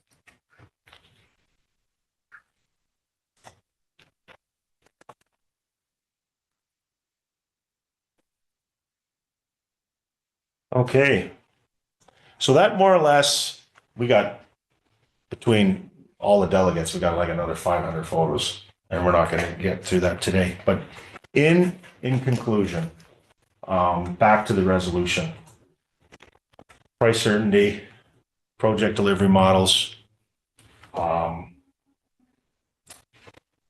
site location are all important things that council needs to decide. So where do we go next? Now, staff have informed me that they're still out there, and this is a message for the public. There's still some confusion on the forum, on site location, costing. We got to make sure we do this right. We will have the report on the Revelstoke Forum coming on June 23rd. Staff are going to look at all the different options and then come back to council with a final decision on whether to proceed or not to proceed this fall, managing all these different variables. But we came back with this trip, at least now understanding price certainty and different models we're going to look at. And now we have an idea of what we're looking at in terms of square foot price as a base price. And now we can work with our consultants and hopefully come back to council with the next step after we sit down and sort of nail down a site, because that's really sort of the outstanding issue out there right now. Where are we going to build this? Now we have an idea of how much it's going to cost. Okay. With that, any questions? Thank you. So, Evan, thank you for that. And so had you not taken a trip, we wouldn't know about these lower prices. So if you just bear with me, I'm going to go to the two councillors who attended with you. Any comments from your perspective, Councillor Chair?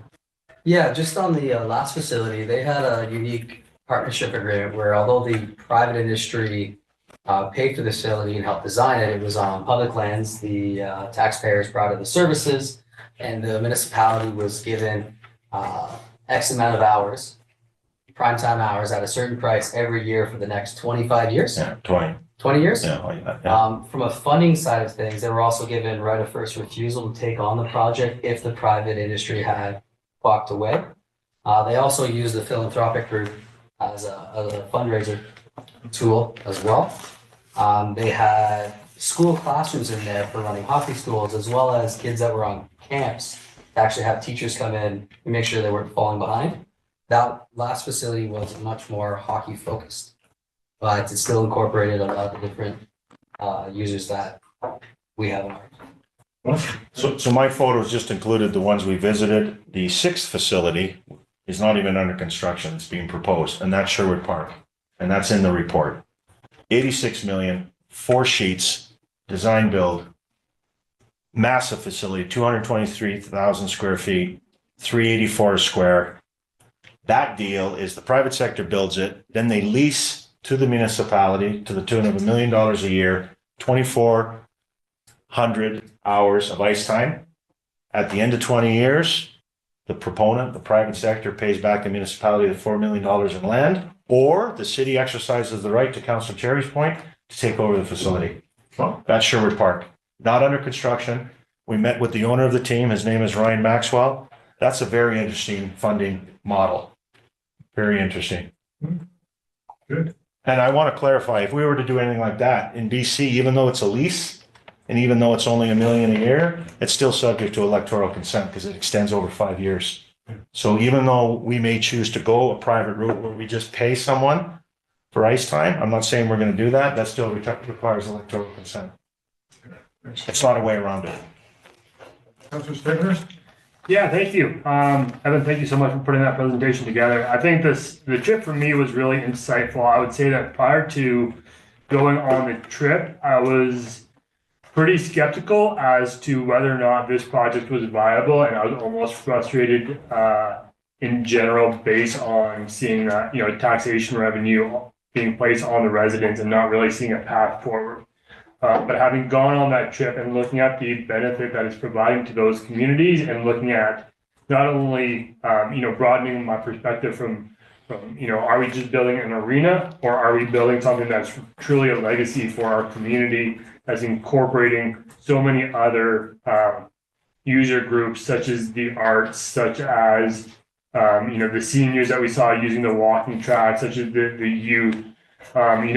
We hear from our community members about the birth rates in our community. I think it was 130 last year. Where are those kids going to be next year? 5 years from now, what amenities are we putting in our community to keep these families here? And when I went to Alberta and I saw, the amenities that are being built there, well, that's phenomenal, and it's such an asset for those communities. And I think we need to start looking at this from the perspective of, what are we doing in our community to ensure that we keep the families here?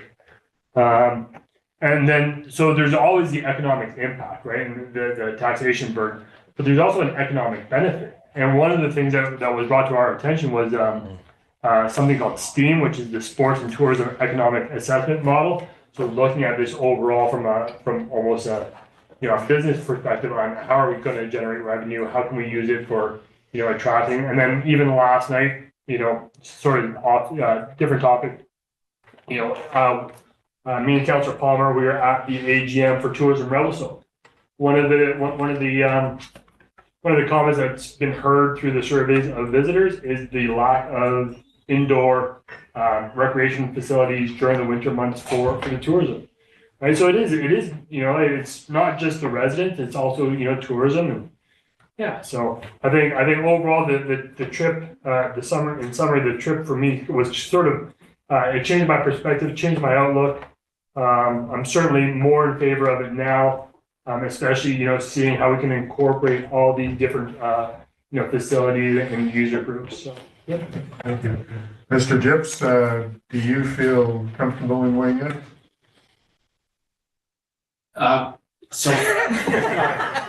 First time I was just filling in on something. Overall, I think I'm assuming your question was, can you repeat it again? Just any input that you want to add. Perfect. That's what I figured. My apologies, Mayor Council. That's fine. Overall, I think it was an interesting opportunity for myself, along with Evan and councillors and the delegation, to get a different perspective on different ways to fund these, different options for the communities, looking at all the different unique aspects that each of these individual facilities can offer to their residents. In one of the facilities we went to, the field house one that was built in 2015, one of the members of the public, it actually took one of our delegation members and held them aside for pretty much the entire time we were there, talking about how much this community facility meant to him and how he utilized it every day, at least once a day, if not twice a day on some occasions, and how much having access to a space like that meant to himself and the other seniors in the community. He was on the walking track every day, and he kept saying how he wanted to come on out here and tell the citizens of Revelstoke how important it is to build these facilities for the communities, as well as, again, looking at the different opportunities to incorporate different sectors into these facilities, such as the arts. The theater, we heard it from a delegation from Arts Revelstoke not too long ago that came to council talking about the need for facilities of that nature. Here in Revelstoke, they're running out of prime time for them to be able to do these type of events, as well as the opportunity for just traditional art. The art gallery within there. They were selling art out of there as well. So all the local artists had an opportunity to be able to put their art pieces in there and gain some exposure and revenue through the numerous people that are utilizing those facilities on a day-to-day basis. So overall, I think it was a good eye-opening experience, looking at the unique aspects that each community brought. And again, learning, one of the key things we got from every single facility we did see was, what did you learn from going through this process, and how would you change it to better suit your community going forward? And everybody was able to provide one little thing that they learned, or at least one thing that they learned going through these processes that would better serve their community. And it was, like I said, it was a very overall eye-opening experience, I think, for everyone involved. Great, appreciate that. Council, any other questions for Mr. Parliament? Mr. Lemon? Yeah, thanks a lot. Thanks for the presentation, Mr. Parliament. I'm wondering about what the immediate plan is going forward. We have, I think we've heard from corporate admin that we have a June, July deadline to get the paperwork in. And so looking at the fall, looking at October 17th, and the need to finalize a borrowing bylaw, as well as any potential referendum question, if that is the plan and that has been indicated. So what are we hoping, what details are you hoping to finalize within those 3 months? So location, what is included in the facility, what size facility, etc. So as you know, at this table, I've expressed my concern for the past few months that we've left this too late and there's a lot of work to do, and that getting there is going to be technically difficult. Getting there in a good way is no longer possible because we need to build something that sells, that we can sell to the community, and we will have no time to do that. So what will be included? What is the immediate plan in the next few months, and what can we expect to see in the next few months in those details? Thank you. Great question, because I've had discussions with senior staff in the last 3 days, weighing in on this question. We all agree that the time is extremely tight. When you look at the upcoming report on the Revelstoke Forum, which is not going to be till June 23rd, when you look at the survey results and unpacking that, and you also, of course, now understanding cost certainty and different project delivery models, which one are we going to use? And you look at the end of July as sort of being the drop dead date that we have to have 3 readings that go to the province. Well, folks, that's only 5-6 weeks away. Let's be realistic. Staff are telling me, and I do agree, that most likely we're not going to have enough time to meet that July deadline, to meet the October deadline, because we got to get 3 readings before the province by the end of July, correct? And, you look at the calendar, at the time when council made this resolution, we did not know about this report coming back from the Revelstoke Forum. We did not know what we learned from Edmonton. We now know it. When I look at the calendar in short, I can almost assure you that staff will be coming back with the decision to take it off the October ballot, consider it for 2027, hitting the reset button, a little bit more consultation with the community, share the results of the Revelstoke Forum peer review, take a second look exactly what we're looking at building based on the information we got back from Edmonton, and do it right. To rush it in 5-6 weeks with all those moving pieces is going to be extremely difficult. I understand why council wants to, because the survey basically said we need to get on with it, but the people have also said you got to get it right. And there's still a lot of work to do. And so, staff have told me bluntly, I think we need to have a second look at this and move it to 2027 and make sure that we clarify a lot of the confusion out there and unpack a lot of these different variables so people understand exactly where we're going. We're going to need more time. So barring a miracle, a federal grant, I know we could probably get a quick design done, but we got to consult with the people, and we're fighting summer holidays, et cetera, et cetera. I don't see that October date materializing, but for council, let's first unpack the Revelstoke Forum report and go from there. Follow-up, council?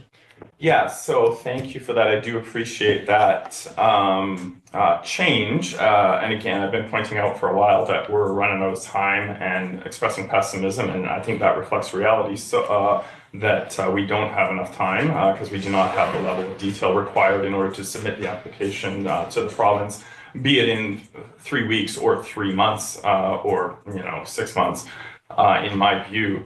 So then, moving forward, what is the plan then? How are we going to be communicating that to, for example, the multi-purpose facility committee? I just got an email saying they're going to be seeking to meet next week to finalize between 2 locations. What is the process then? If this, are we adopting this? Are we agreeing to this? Are we understanding this? That, the plan, which was to move this forward towards a referendum for the past 3 years, that we missed that deadline. Is that something that we're going to be communicating to them?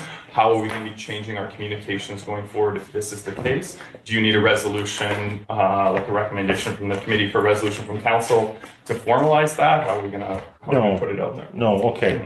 No, the only deadline that we're looking at missing is the October election deadline. You can host a referendum anytime. The only reason we considered October, for obvious reasons, is it's typical to hold a referendum during an election. It's a cost-saving measure, and if you can get it done in the perfect world, if we were here a year ago with this information, we could probably shoot for October 2026. But we took a second look at the forum. That took time.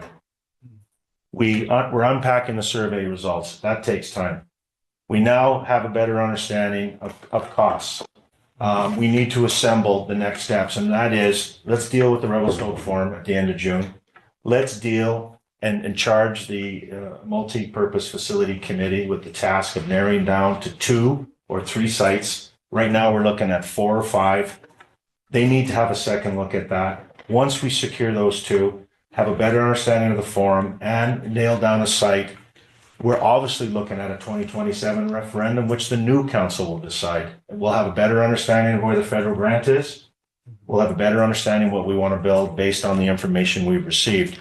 But I default to senior staff when they say there is still some confusion out there. There's still some questions being asked about the forum, about the new facility and where it's going to go, site location. I look at the calendar and I'm saying it's highly unlikely that staff are going to come back to meet the October deadline. But first base first, let's unpack the Revelstoke Forum report. Let's nail down a site, and then we can start on the design and choose a project delivery model, knowing that what the prices are, and that's going to happen post-election, in my opinion. The only miracle is if the federal grant announces an unconditional grant based on population that you get regardless. That's going to save the taxpayers millions of dollars to proceed. You still need electoral consent. You can still hold a referendum in 2027.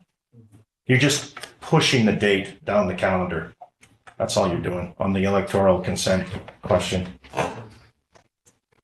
Follow-up? Yeah, that's a follow-up. So, if I look at the report that was submitted in the package today, the main thrust of it is that the cost is going to be a lot cheaper than the study we have just commissioned and paid for from HCMA. Their estimated costs were, almost double for some of these averages. Yet, when I'm looking at, I guess what I'm wondering, is this an apples to apples comparison? When I'm looking at these facilities in Alberta, some of them don't have seating. They have one-sided seating, which is obviously going to be much cheaper. There's a lot of them were built, completed 4 or 5 years ago, would have been started earlier, would have had,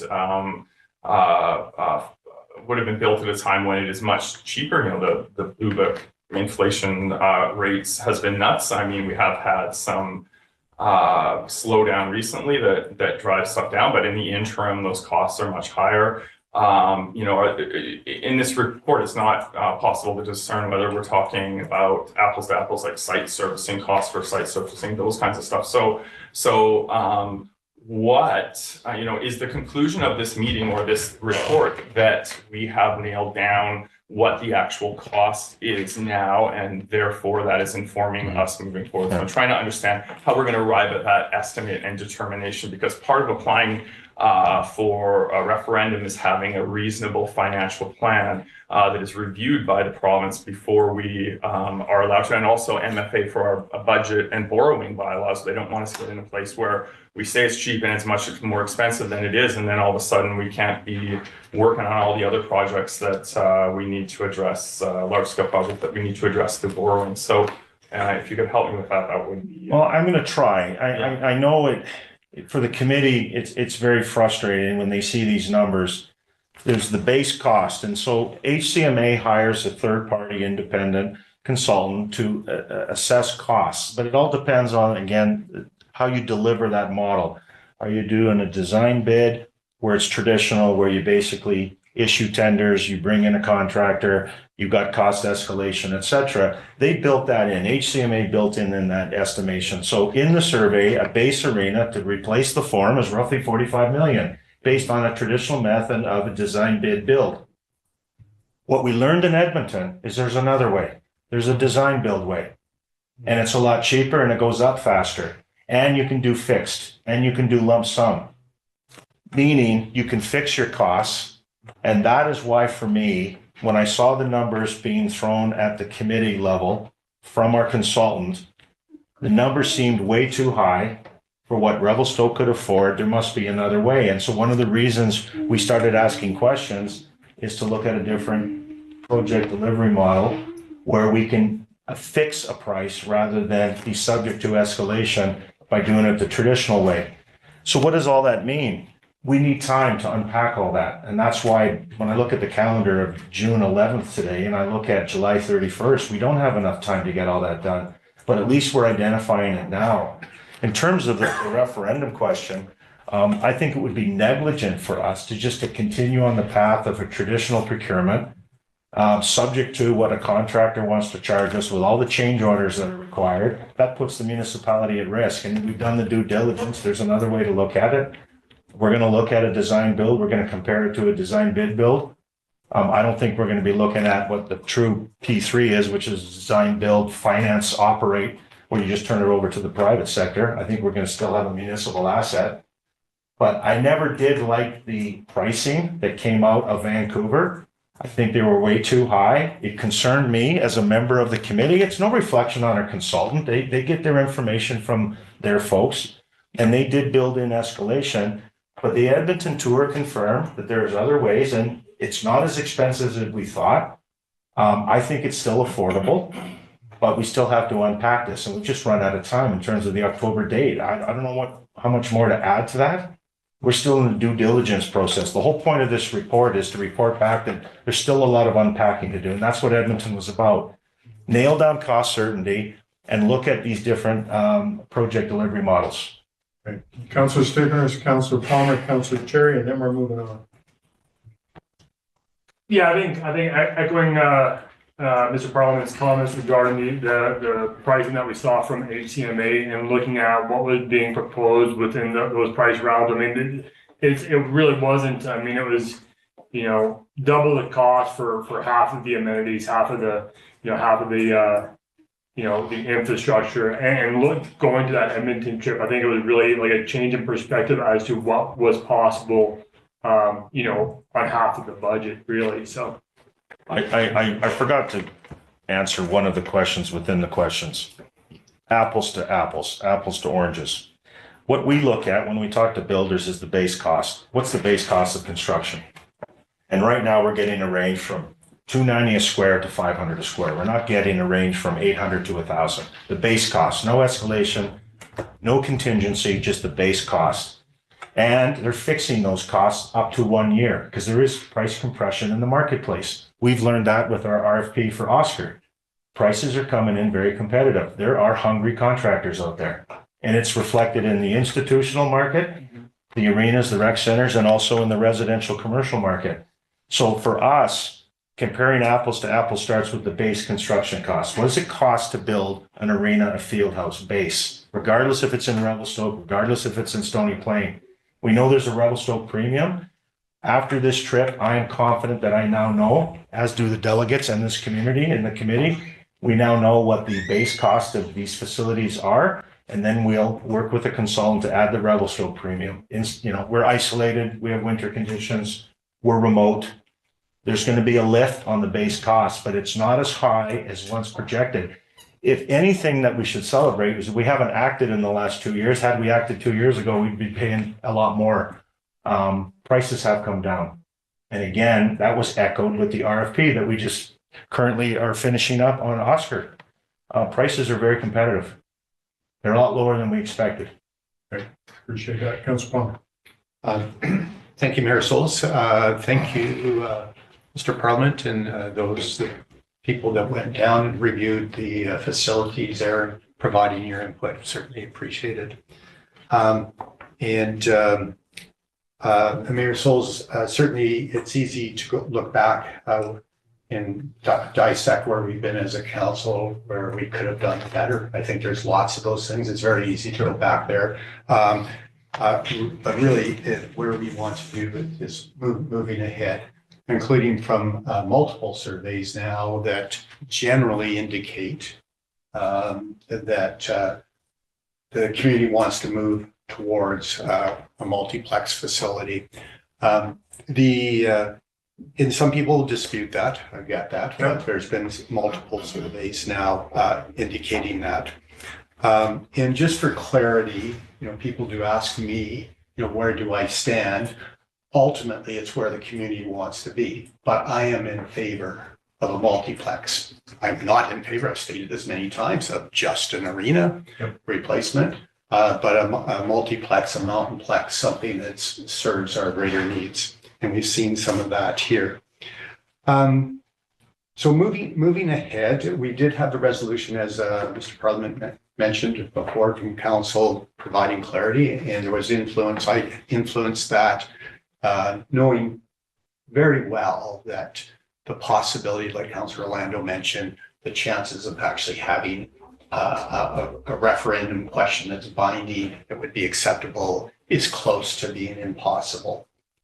It's one of those things that's disappointing that we haven't got there over the period of time, but focusing on the moving ahead, a couple of comments. I think one of the learning outcomes that I have from this was there was other facilities that really make sense for our community, and I'm not sure if those were captured entirely in the survey or from the that very large multi-purpose committee. So it's interesting seeing those examples and how they may apply. And so I think that's stuff for the committee to look at, maybe dive into a little bit deeper. Despite the optimism on the numbers here, I would caution on those numbers as well. So to go out there and say, well, we can build the same thing that we've been talking about for half price. Careful on that. Those numbers are their landed prices, like you say, up to class 2, class 1 estimates, and we still are in the class D realm of things. The referendum question, I think the CAO has articulated well that the likelihood of us being there is almost non-existent. I'm just going to plant an idea. I think we talked about this a little bit in your souls. Sometimes communities will go to a non-binding question, and you could have a non-binding question with a price or debt thing attached to that. Essentially, if we did something like that in a well-crafted, it would have to be well-crafted because it's creating intention. But if there's a well-crafted resolution conceptually at this spot, or if we don't have a spot, don't have that in there, conceptually, this is the kind of facility to the degree that we have an understanding, and class D question, making sure it's clear that it's non-binding. Are you in favor of that? Yes or no? There's risk to that, but it's something to consider.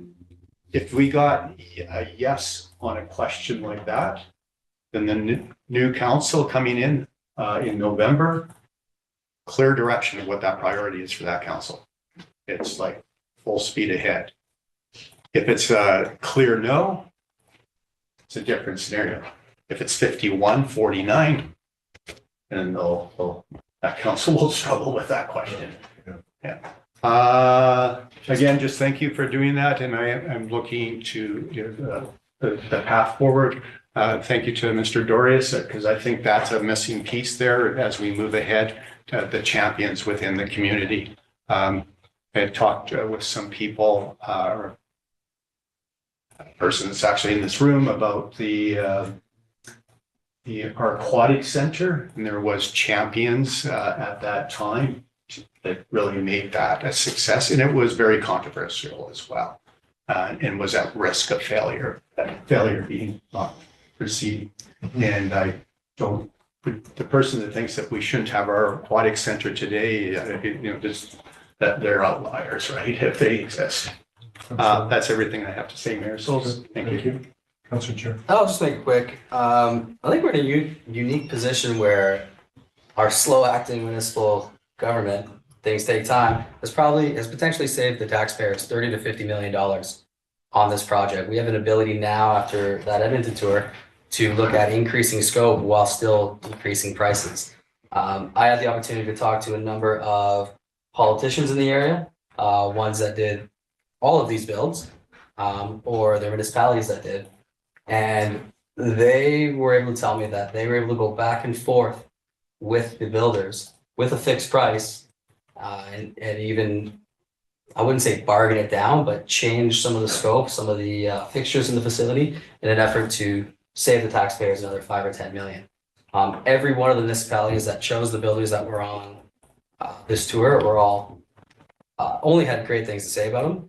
There was one, because I don't like only hearing good news, I was able to find one municipality in high level Alberta that didn't go with one of these builders for their facility. But they also mentioned that the price was very comparative, but their local building, their local construction companies in town were, very cheap compared to ours. So they went with a full local build, but I believe it was Eagle Builders was very cost competitive and quicker. So overall, I think that the Edmonton tour did a lot of great for what we're seeing now. So I appreciate being able to join that. Great. All right. Thank you all. Councilor Orlando, one last. Yeah, thank you, So yeah, I want to express my disappointment here. This committee leadership was Councilor Cherry, Councilor Lucio. The deadline was 2025. That was blown over. We have missed this by a long time. This council effectively has little input left in the past few months on this project. We have missed our deadline. We have taken our 4 years out on this one. My concern, and I want to express this clearly, I heard it from other council members, and I heard it from members of the public. I was informed of this trip when people were already in Edmonton. Council members were too as well. One committee member of multi-purpose committee went, the other one didn't. I'm not sure how those decisions were made. A council member who is not on the committee went. Seems odd to me. I talked to multi-purpose committee members. They were not aware of the trip. So leadership has selected some people from that group. And all of these things at the end of the day are things that hurt our chances at having a successful referendum if people do not feel involved and included. So as far as I'm concerned, we have missed the mark on this one already, and we finally have acknowledgement. This is something a few months ago I was saying, we're not going to get to referendum because technically we've left it too late. So I'd like to express my concern on this and my doubts. And also, I would encourage, committee members multi-purpose committee members, like I just learned today of a new site selection thing to participate and to also try to continue their work through this, because without getting those people behind us, it's going to be really hard to pass a referendum question. I'm also looking to June 23rd, receiving the engineering report on the facility, which I think will be really informative of options moving forward. But I just want to express that concern. As far as I'm concerned, not any fundamental question has been addressed. I don't have faith in the estimates presented in this one, especially since they're different from another report we've just commissioned, and this is just based on old information, apples to oranges comparisons, all that kind of stuff. So just want to express my concern. Miss the mark. Okay, thanks for your comments. I disagree totally with you, but I'll leave it at that. We're going to move on. Thank you, Mr. Parliament, for your work. And for those who went those committee members. Mr. Dorius, thank you for your insight and your input and how you're moving things forward in the community. Much appreciated. Thank you. All right, we're going to go on to Q1 report, economic development. Ms. Beckler is here. She's going to give us the full notes or the whole full version. All right, we're going to try and go quickly through this. Yes, I missed the annual report presentation. So if you have any questions about where we're at on anything, feel free to ask. So here we go. Our year so far. I just want to thank Evan Parliament for stepping in as our interim director at CED. He helped provide us with some guidance while we work through a challenging time with staffing shortages and changes. So that included during this Q1 deferring projects, which included the cultural plan, the socioeconomic study, and the backcountry access plan. We pivoted and prioritized. So we got through the CBT Ready Grant program.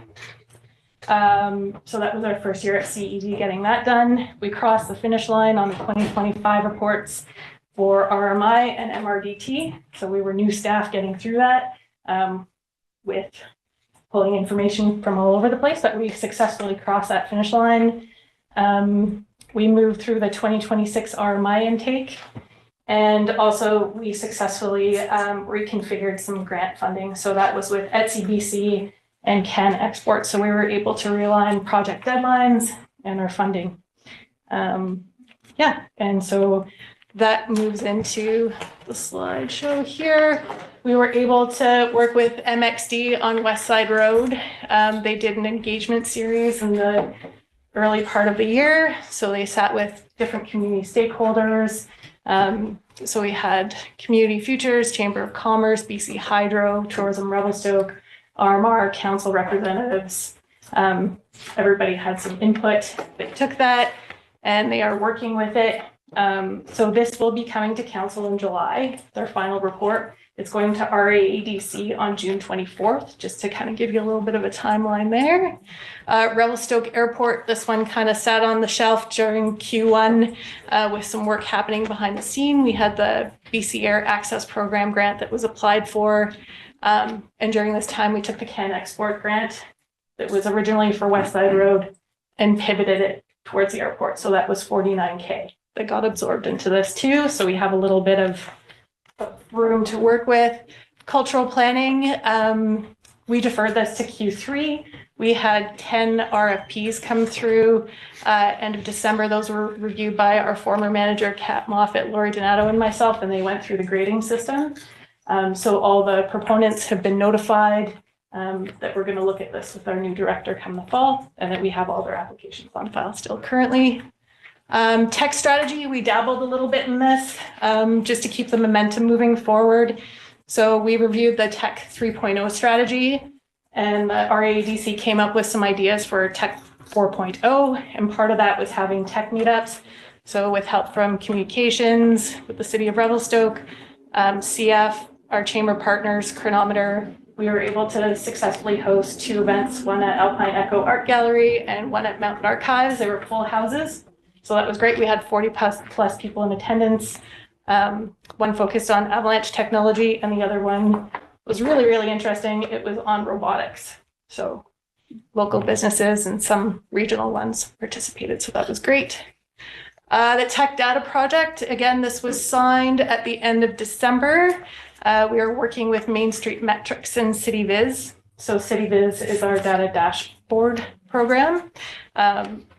And so we're looking at integrating some MasterCard spend data throughout the community so we can start to analyze business health up at the resort and downtown, cross comparisons, different times of season. Yeah, it's going to be really neat.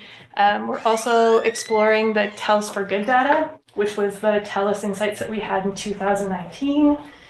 This is now free. Wow. Yeah, so we're working on it to get it for free. So our spin on that is to get that satellite population data for emergency preparedness. So, situations like Jasper in a tourism community, how that works. So we've initiated those steps, but if anyone's worked with TELUS, that relationship takes a little while and you're on hold for a while. So yeah, we'll see how that goes, but free. Backcountry access project. So this one in December, in early January, there was a expression of interest drafted for a Trail Alliance project. I did work with Phil McIntyre from the the Shuswap Trail Alliance, Louise Peterson from the Outdoor Recreation Council, just to get some ideas, because there's not a one size fits all. And then we've also deferred this for a little bit, but dabbling on insights, we met with Deacon Insights in December and January, I think it was late December, right before Christmas. And if anyone's familiar with Deacon Insights, they just released in October 2025, the Beyond the Powder Economic and Community Impact of the Ski Sector in Revelstoke. So that was put out by Halicat Canada and the Backcountry Lodges Association. If you haven't read it, read it. It's good. It's got some good information. But again, this kind of just builds that foundation for jumping back into it in Q3. Sure. Business retention and expansion project. So this wrapped up at the end of 2025. Big shout out to our partners at the Chamber. A lot of door knocking, a lot of visits. They hosted 2 really nice events at the Regent, one for staff and then one for the public. The document is fantastic. It gives a good platform how to move forward in our community with business opportunities, what we're lacking, what we can do better, and how to move forward. So that was completed. Tourism Initiative Committee. So the province just kind of updated the RDS strategy. There was just some financial stuff that we had to clean up from 2025. No big deal, done really quickly. The Resort Municipality Initiative, RMI, in February. We went through the process with Council, Province, and TIC to award the 2026 funds. Megan is not here today. Ms. McIsaac sends her regrets. She's on the Snikes canoe journey today. So she had a couple projects that she was working on. She was wrapping up the poverty reduction strategy. So she was working with, I think she mentioned 30 community stakeholder groups, just on recommendations moving forward. If you need more information, I suggest reaching out. And she is going to be finalizing that with our new director. Emergency heat response. This has been sent to Interior Health. There is a draft pending and ready for review with a new director. Is that fast enough? That's perfect. Okay, all right. Council, any questions from Ms. Becker? I think, Michelle, thanks for what you do and see how you blossomed into your role. I'm grateful for what you're doing in economic development and excited for the new director to arrive. Councilor Cook. Thank you. Thank you, Mayor Solz. I do have a few questions, comments. Thank you for the report. It's good. No It's just a problem. reminder, there's a lot of stuff. And we're looking forward to our new director there and hopefully we collectively here at this table can provide clearer guidance as we march ahead. Look forward to the West Side report. Question, I think this is probably more a question for the CEO. There's the airport acquisition. I think there was to be that contract coming back to council, and I'm just sort of wondering what the timeframes are on that. Yeah, I think, first of all, we know that the CSRD is going to hold their corporate vote next week. Okay. June 18th. Yeah. The lawyers representing both entities, the CSRD and the city, will have the paperwork drafted up before their respective councils.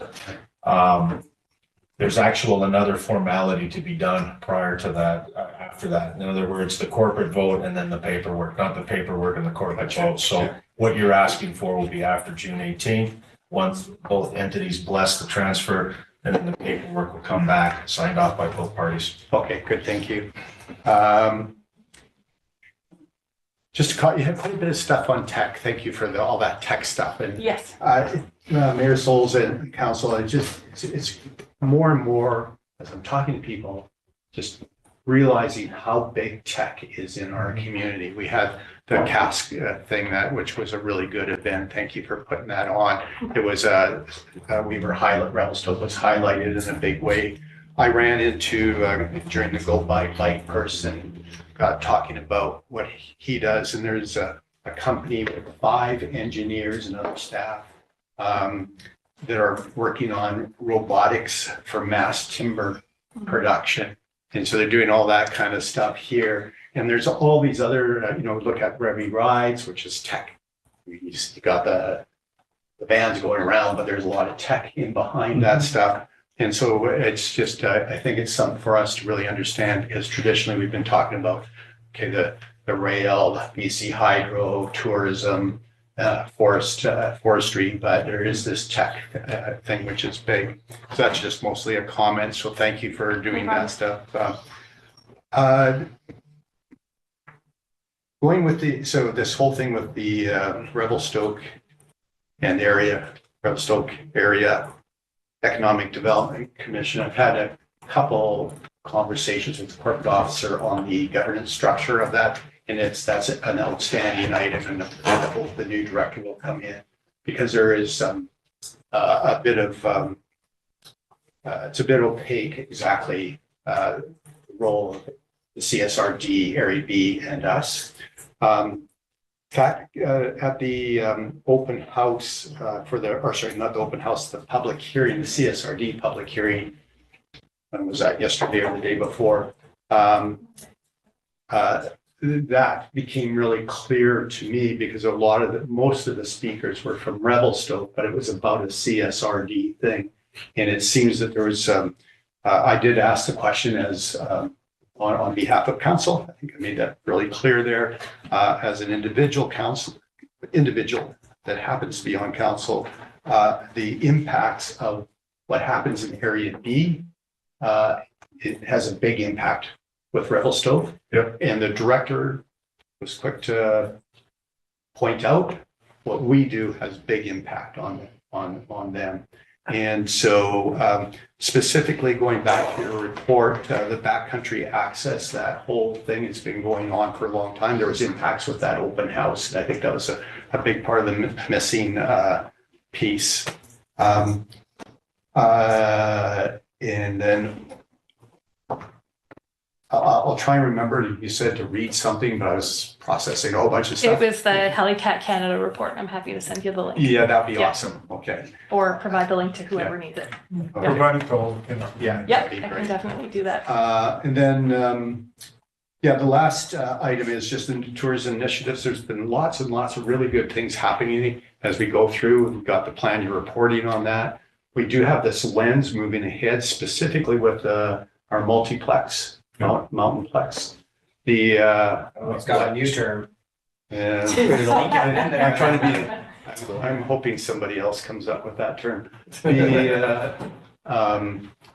Sort of making sure that we are communicating, whether that's through tourism initiatives or through our tourism Revelstoke partners, so that we don't miss opportunities of other funding opportunities.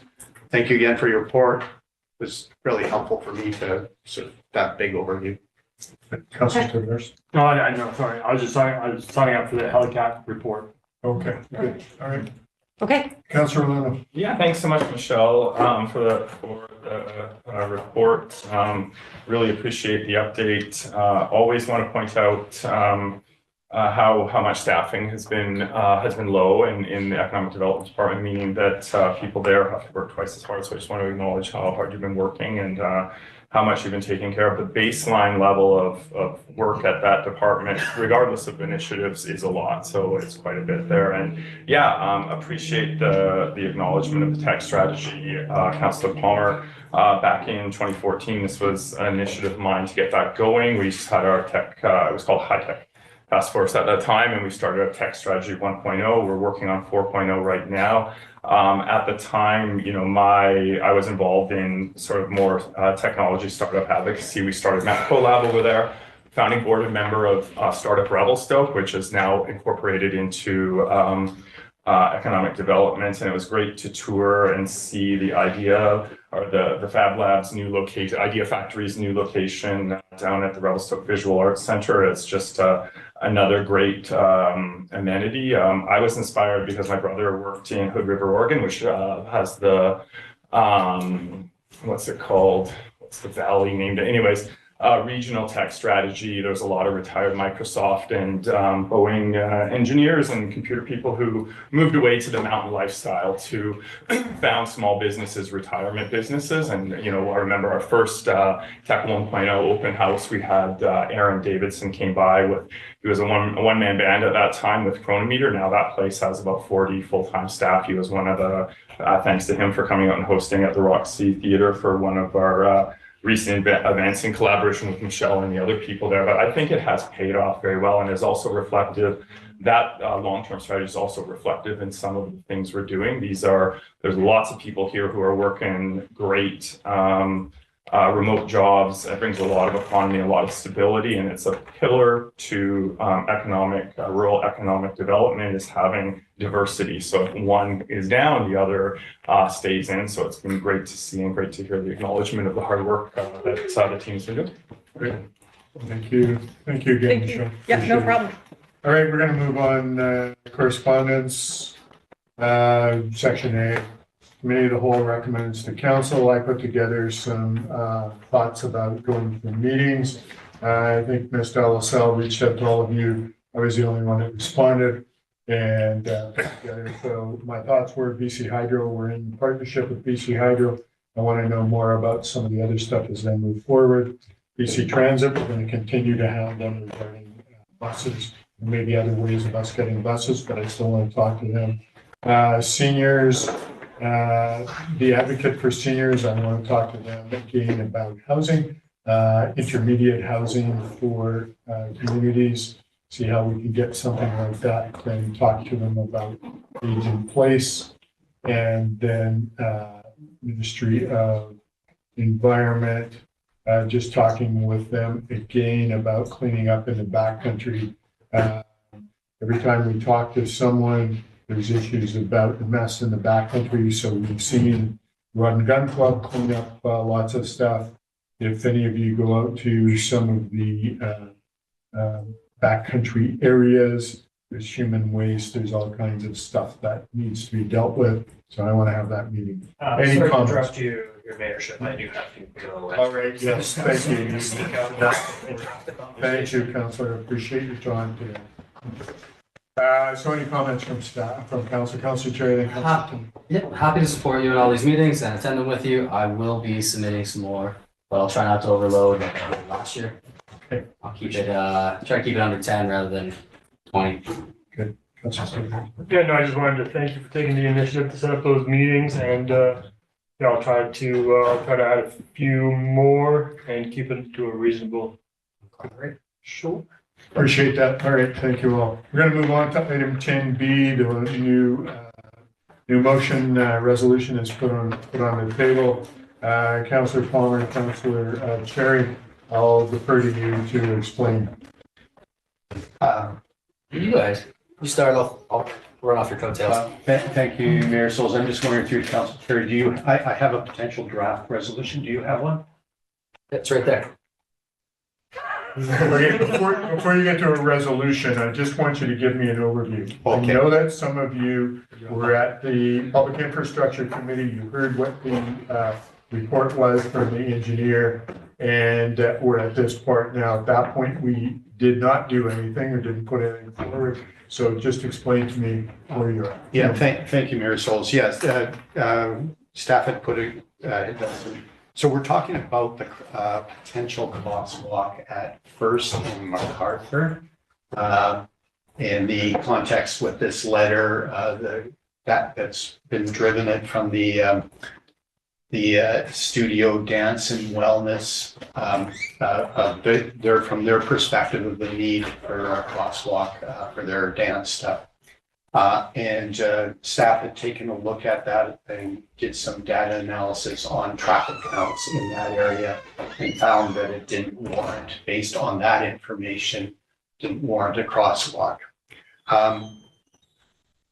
On further examining, I met with the people, but there was other things that came to light since the Public Infrastructure Committee, and I'll mention them here, that I don't think we're fully, or some of them not taken into consideration of the merits or the warrants for the crosswalk at that location.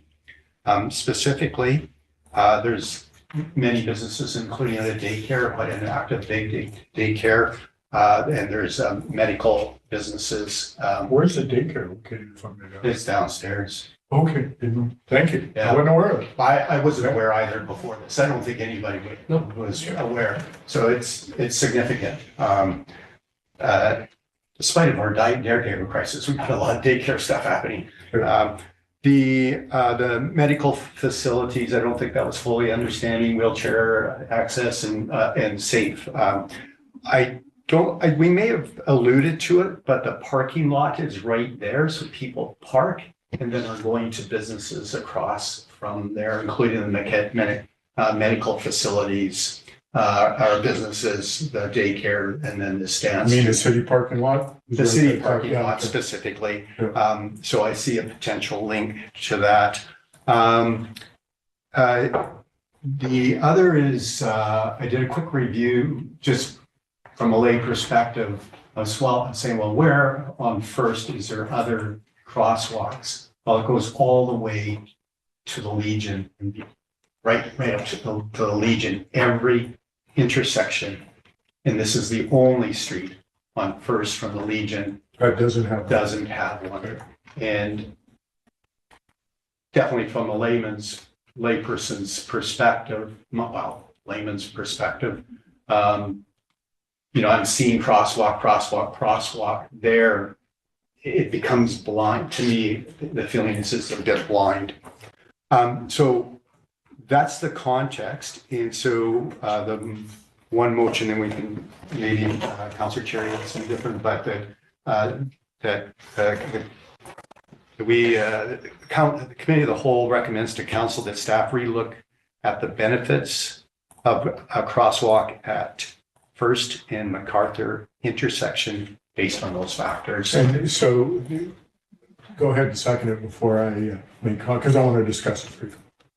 Okay. I was going to be a bit more direct and say that we recommend to council that we put a crosswalk in there. Okay. So we could put that. I'll second the motion, and then we can talk about whether it's too aggressive or not. Okay. So you're going to make that motion. So clarity from Ms. Delaselle, is that straightforward to you, or is it convoluted because I was yapping?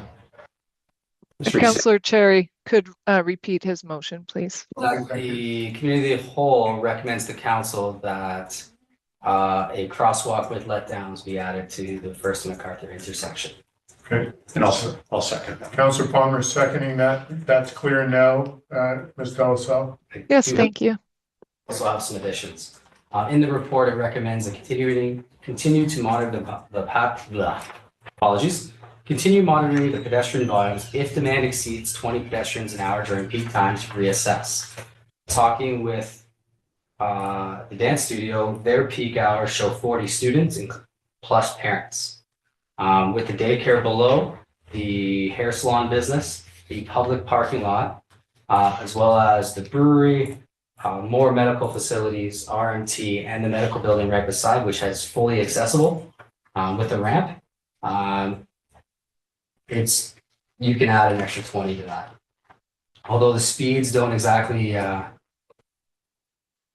hit the mark where it's required, I think from our council priorities, which of course elude me, safety was one of the big ones, as well as accessibility. It hits our council priorities. So question, where on the intersection, so right in front of the First Medical Facility across to the city parking lot? Is that what you're thinking, or are you thinking in front of the dance studio across to the other corner? The parking lot to the right away between the medical building and the dance studio. The first option you say. Okay.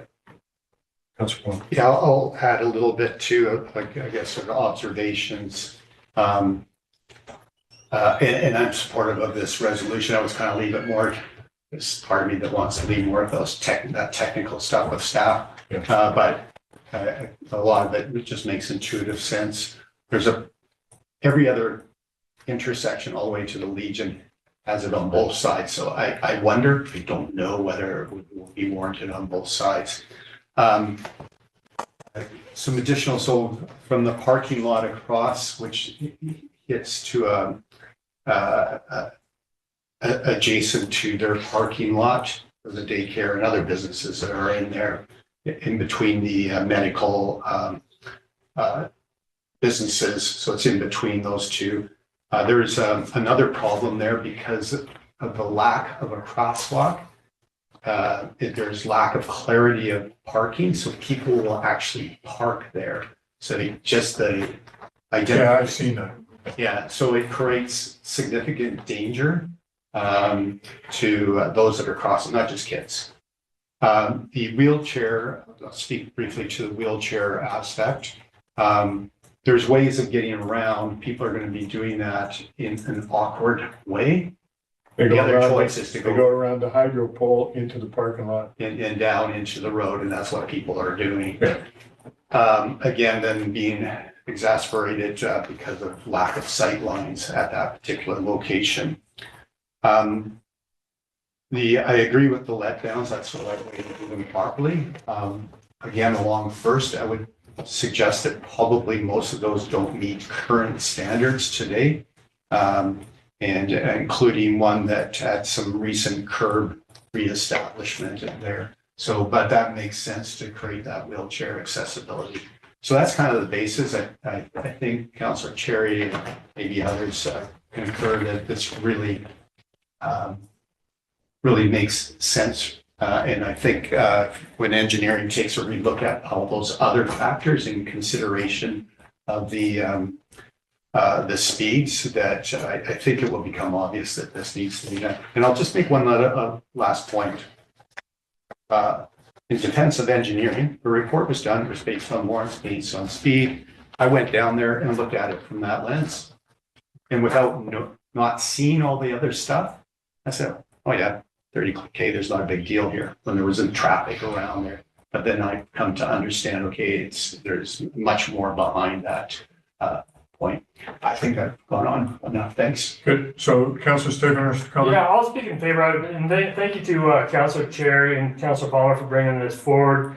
While I was initially inclined to agree with the engineering report, I think ultimately it comes down to, you can do what's based on national studies and standards of best practices, or you can do what's best for the community. And I sort of ignored my gut feel on this, which is to base it off of the experience of having my daughters attend the dance studio, of having been there, been through those intersections, watch the cars zip by, seeing the kids, how they're crossing this road with such excitement, they're not paying attention, they see their friends going across, they're distracted, and they're just walking on in front of cars, and it's a blind, it's a relatively blind intersection once you're, sort of walking from in between cars.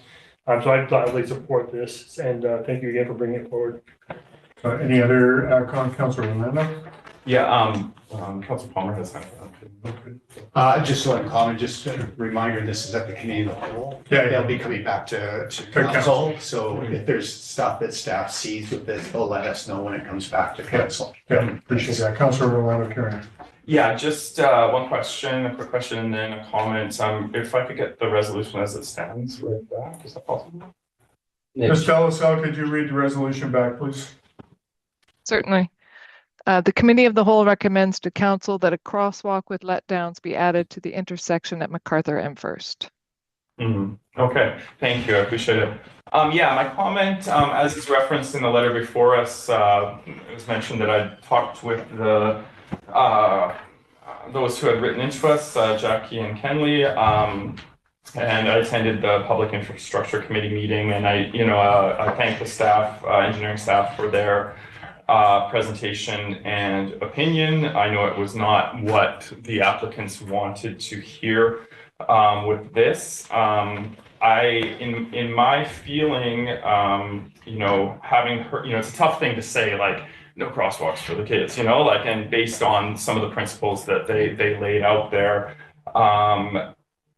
I, however, think we as council have an opportunity to provide political direction if that is what we want, so we can further direct staff to explore options for this. The only thing I have a little bit concerned about is constraining the engineering staff in what options they present. So maybe they, you know, curb letdowns seems like it would probably be something, but maybe they'll have a combination of things. They'll want to move something somewhere else. I know there's like a big parking lot right across the T intersection. What are the traffic safety rules, the provincial rules they have to follow based on setbacks, et cetera. So I'm wondering, Director of Engineering, Steve Black is not here. Manager of Engineering, Ms. Lindsay is in attendance here. I'm wondering if we can just hear from staff, maybe if what is put in that recommendation is okay for them to work with, or do they feel they have enough leeway to come back with something that they think works and are not constrained by a request that, you know, is not ideal according to for safety for that. So just, I'll go to Ms. Lindsay, but just as Councillor Palmer has said, it is a recommendation to council. We'll come back and Mr. Black will be able to weigh in. Ms. Lindsay, do you have any comment now, or would you prefer to wait to Mr. Black this time? Mayor to the council, I guess I can provide a little bit of comment. I wasn't involved in this study, but I'm familiar with it. I would suggest perhaps leaning towards the direction of having staff relook at this rather than proceeding straight toward advising implementing a crosswalk at this location. I can appreciate the additional concerns raised by Councillor Palmer. However, without looking at it in more detail, I'm not sure that I would agree. I think it's okay. We could change the resolution, Mayor Souls, but at the same time, staff will have time to provide guidance and look at that. And I certainly will acknowledge my observation is from a lay perspective, and I think a lot of them have merit. Ultimately, if there's some concern from an engineering perspective on that direction, they'll be letting us know and we can move it. It would be nice to see that crosswalk in place before the fall. Yeah. All right, Councillor Cherry. Just last comments, I got our strategic priorities up. Strategic priority number 2, safety and mobility, a focused area for strategic objectives that focus on enhancing safety, preventing risk, and enabling our community to freely move around and access services within the city. And I just wanted to make sure that it was known that this completely fits that priority. Okay, great. All right, if there's no other comments, I'll call the question. Just wondering about that, the details, because what we're saying is put a crosswalk with drop downs at this location, but just the technical side of that. I'm happy to pass this resolution if staff feel they have enough wiggle room or are not constrained by that and could recommend something that would be a safer option. I don't want to give a political direction on a technical field that could potentially add a life safety risk issue. I probably won't, but I just want to make sure they have that room. So just any thoughts on that? I'm just trying to nail that down. Anyone else want to weigh in? An appeasement amendment, subject to engineering review. Okay. Yeah. You okay with that? Yep. Okay. Yeah. Good enough. Councillor Luciano, any comment? It's a friendly amendment. It's not friendly. No, I agree with everything that's come up, like I voiced in the Public Infrastructure Committee. All right, I'm going to call the question. All those in favor? Opposed? Motion's passed unanimously. Thank you. All right, we are at the end of our day. I'm going to call for termination. Councillor Staplener, seconded by Councillor Orlando. All in favor? We're done. Thank you.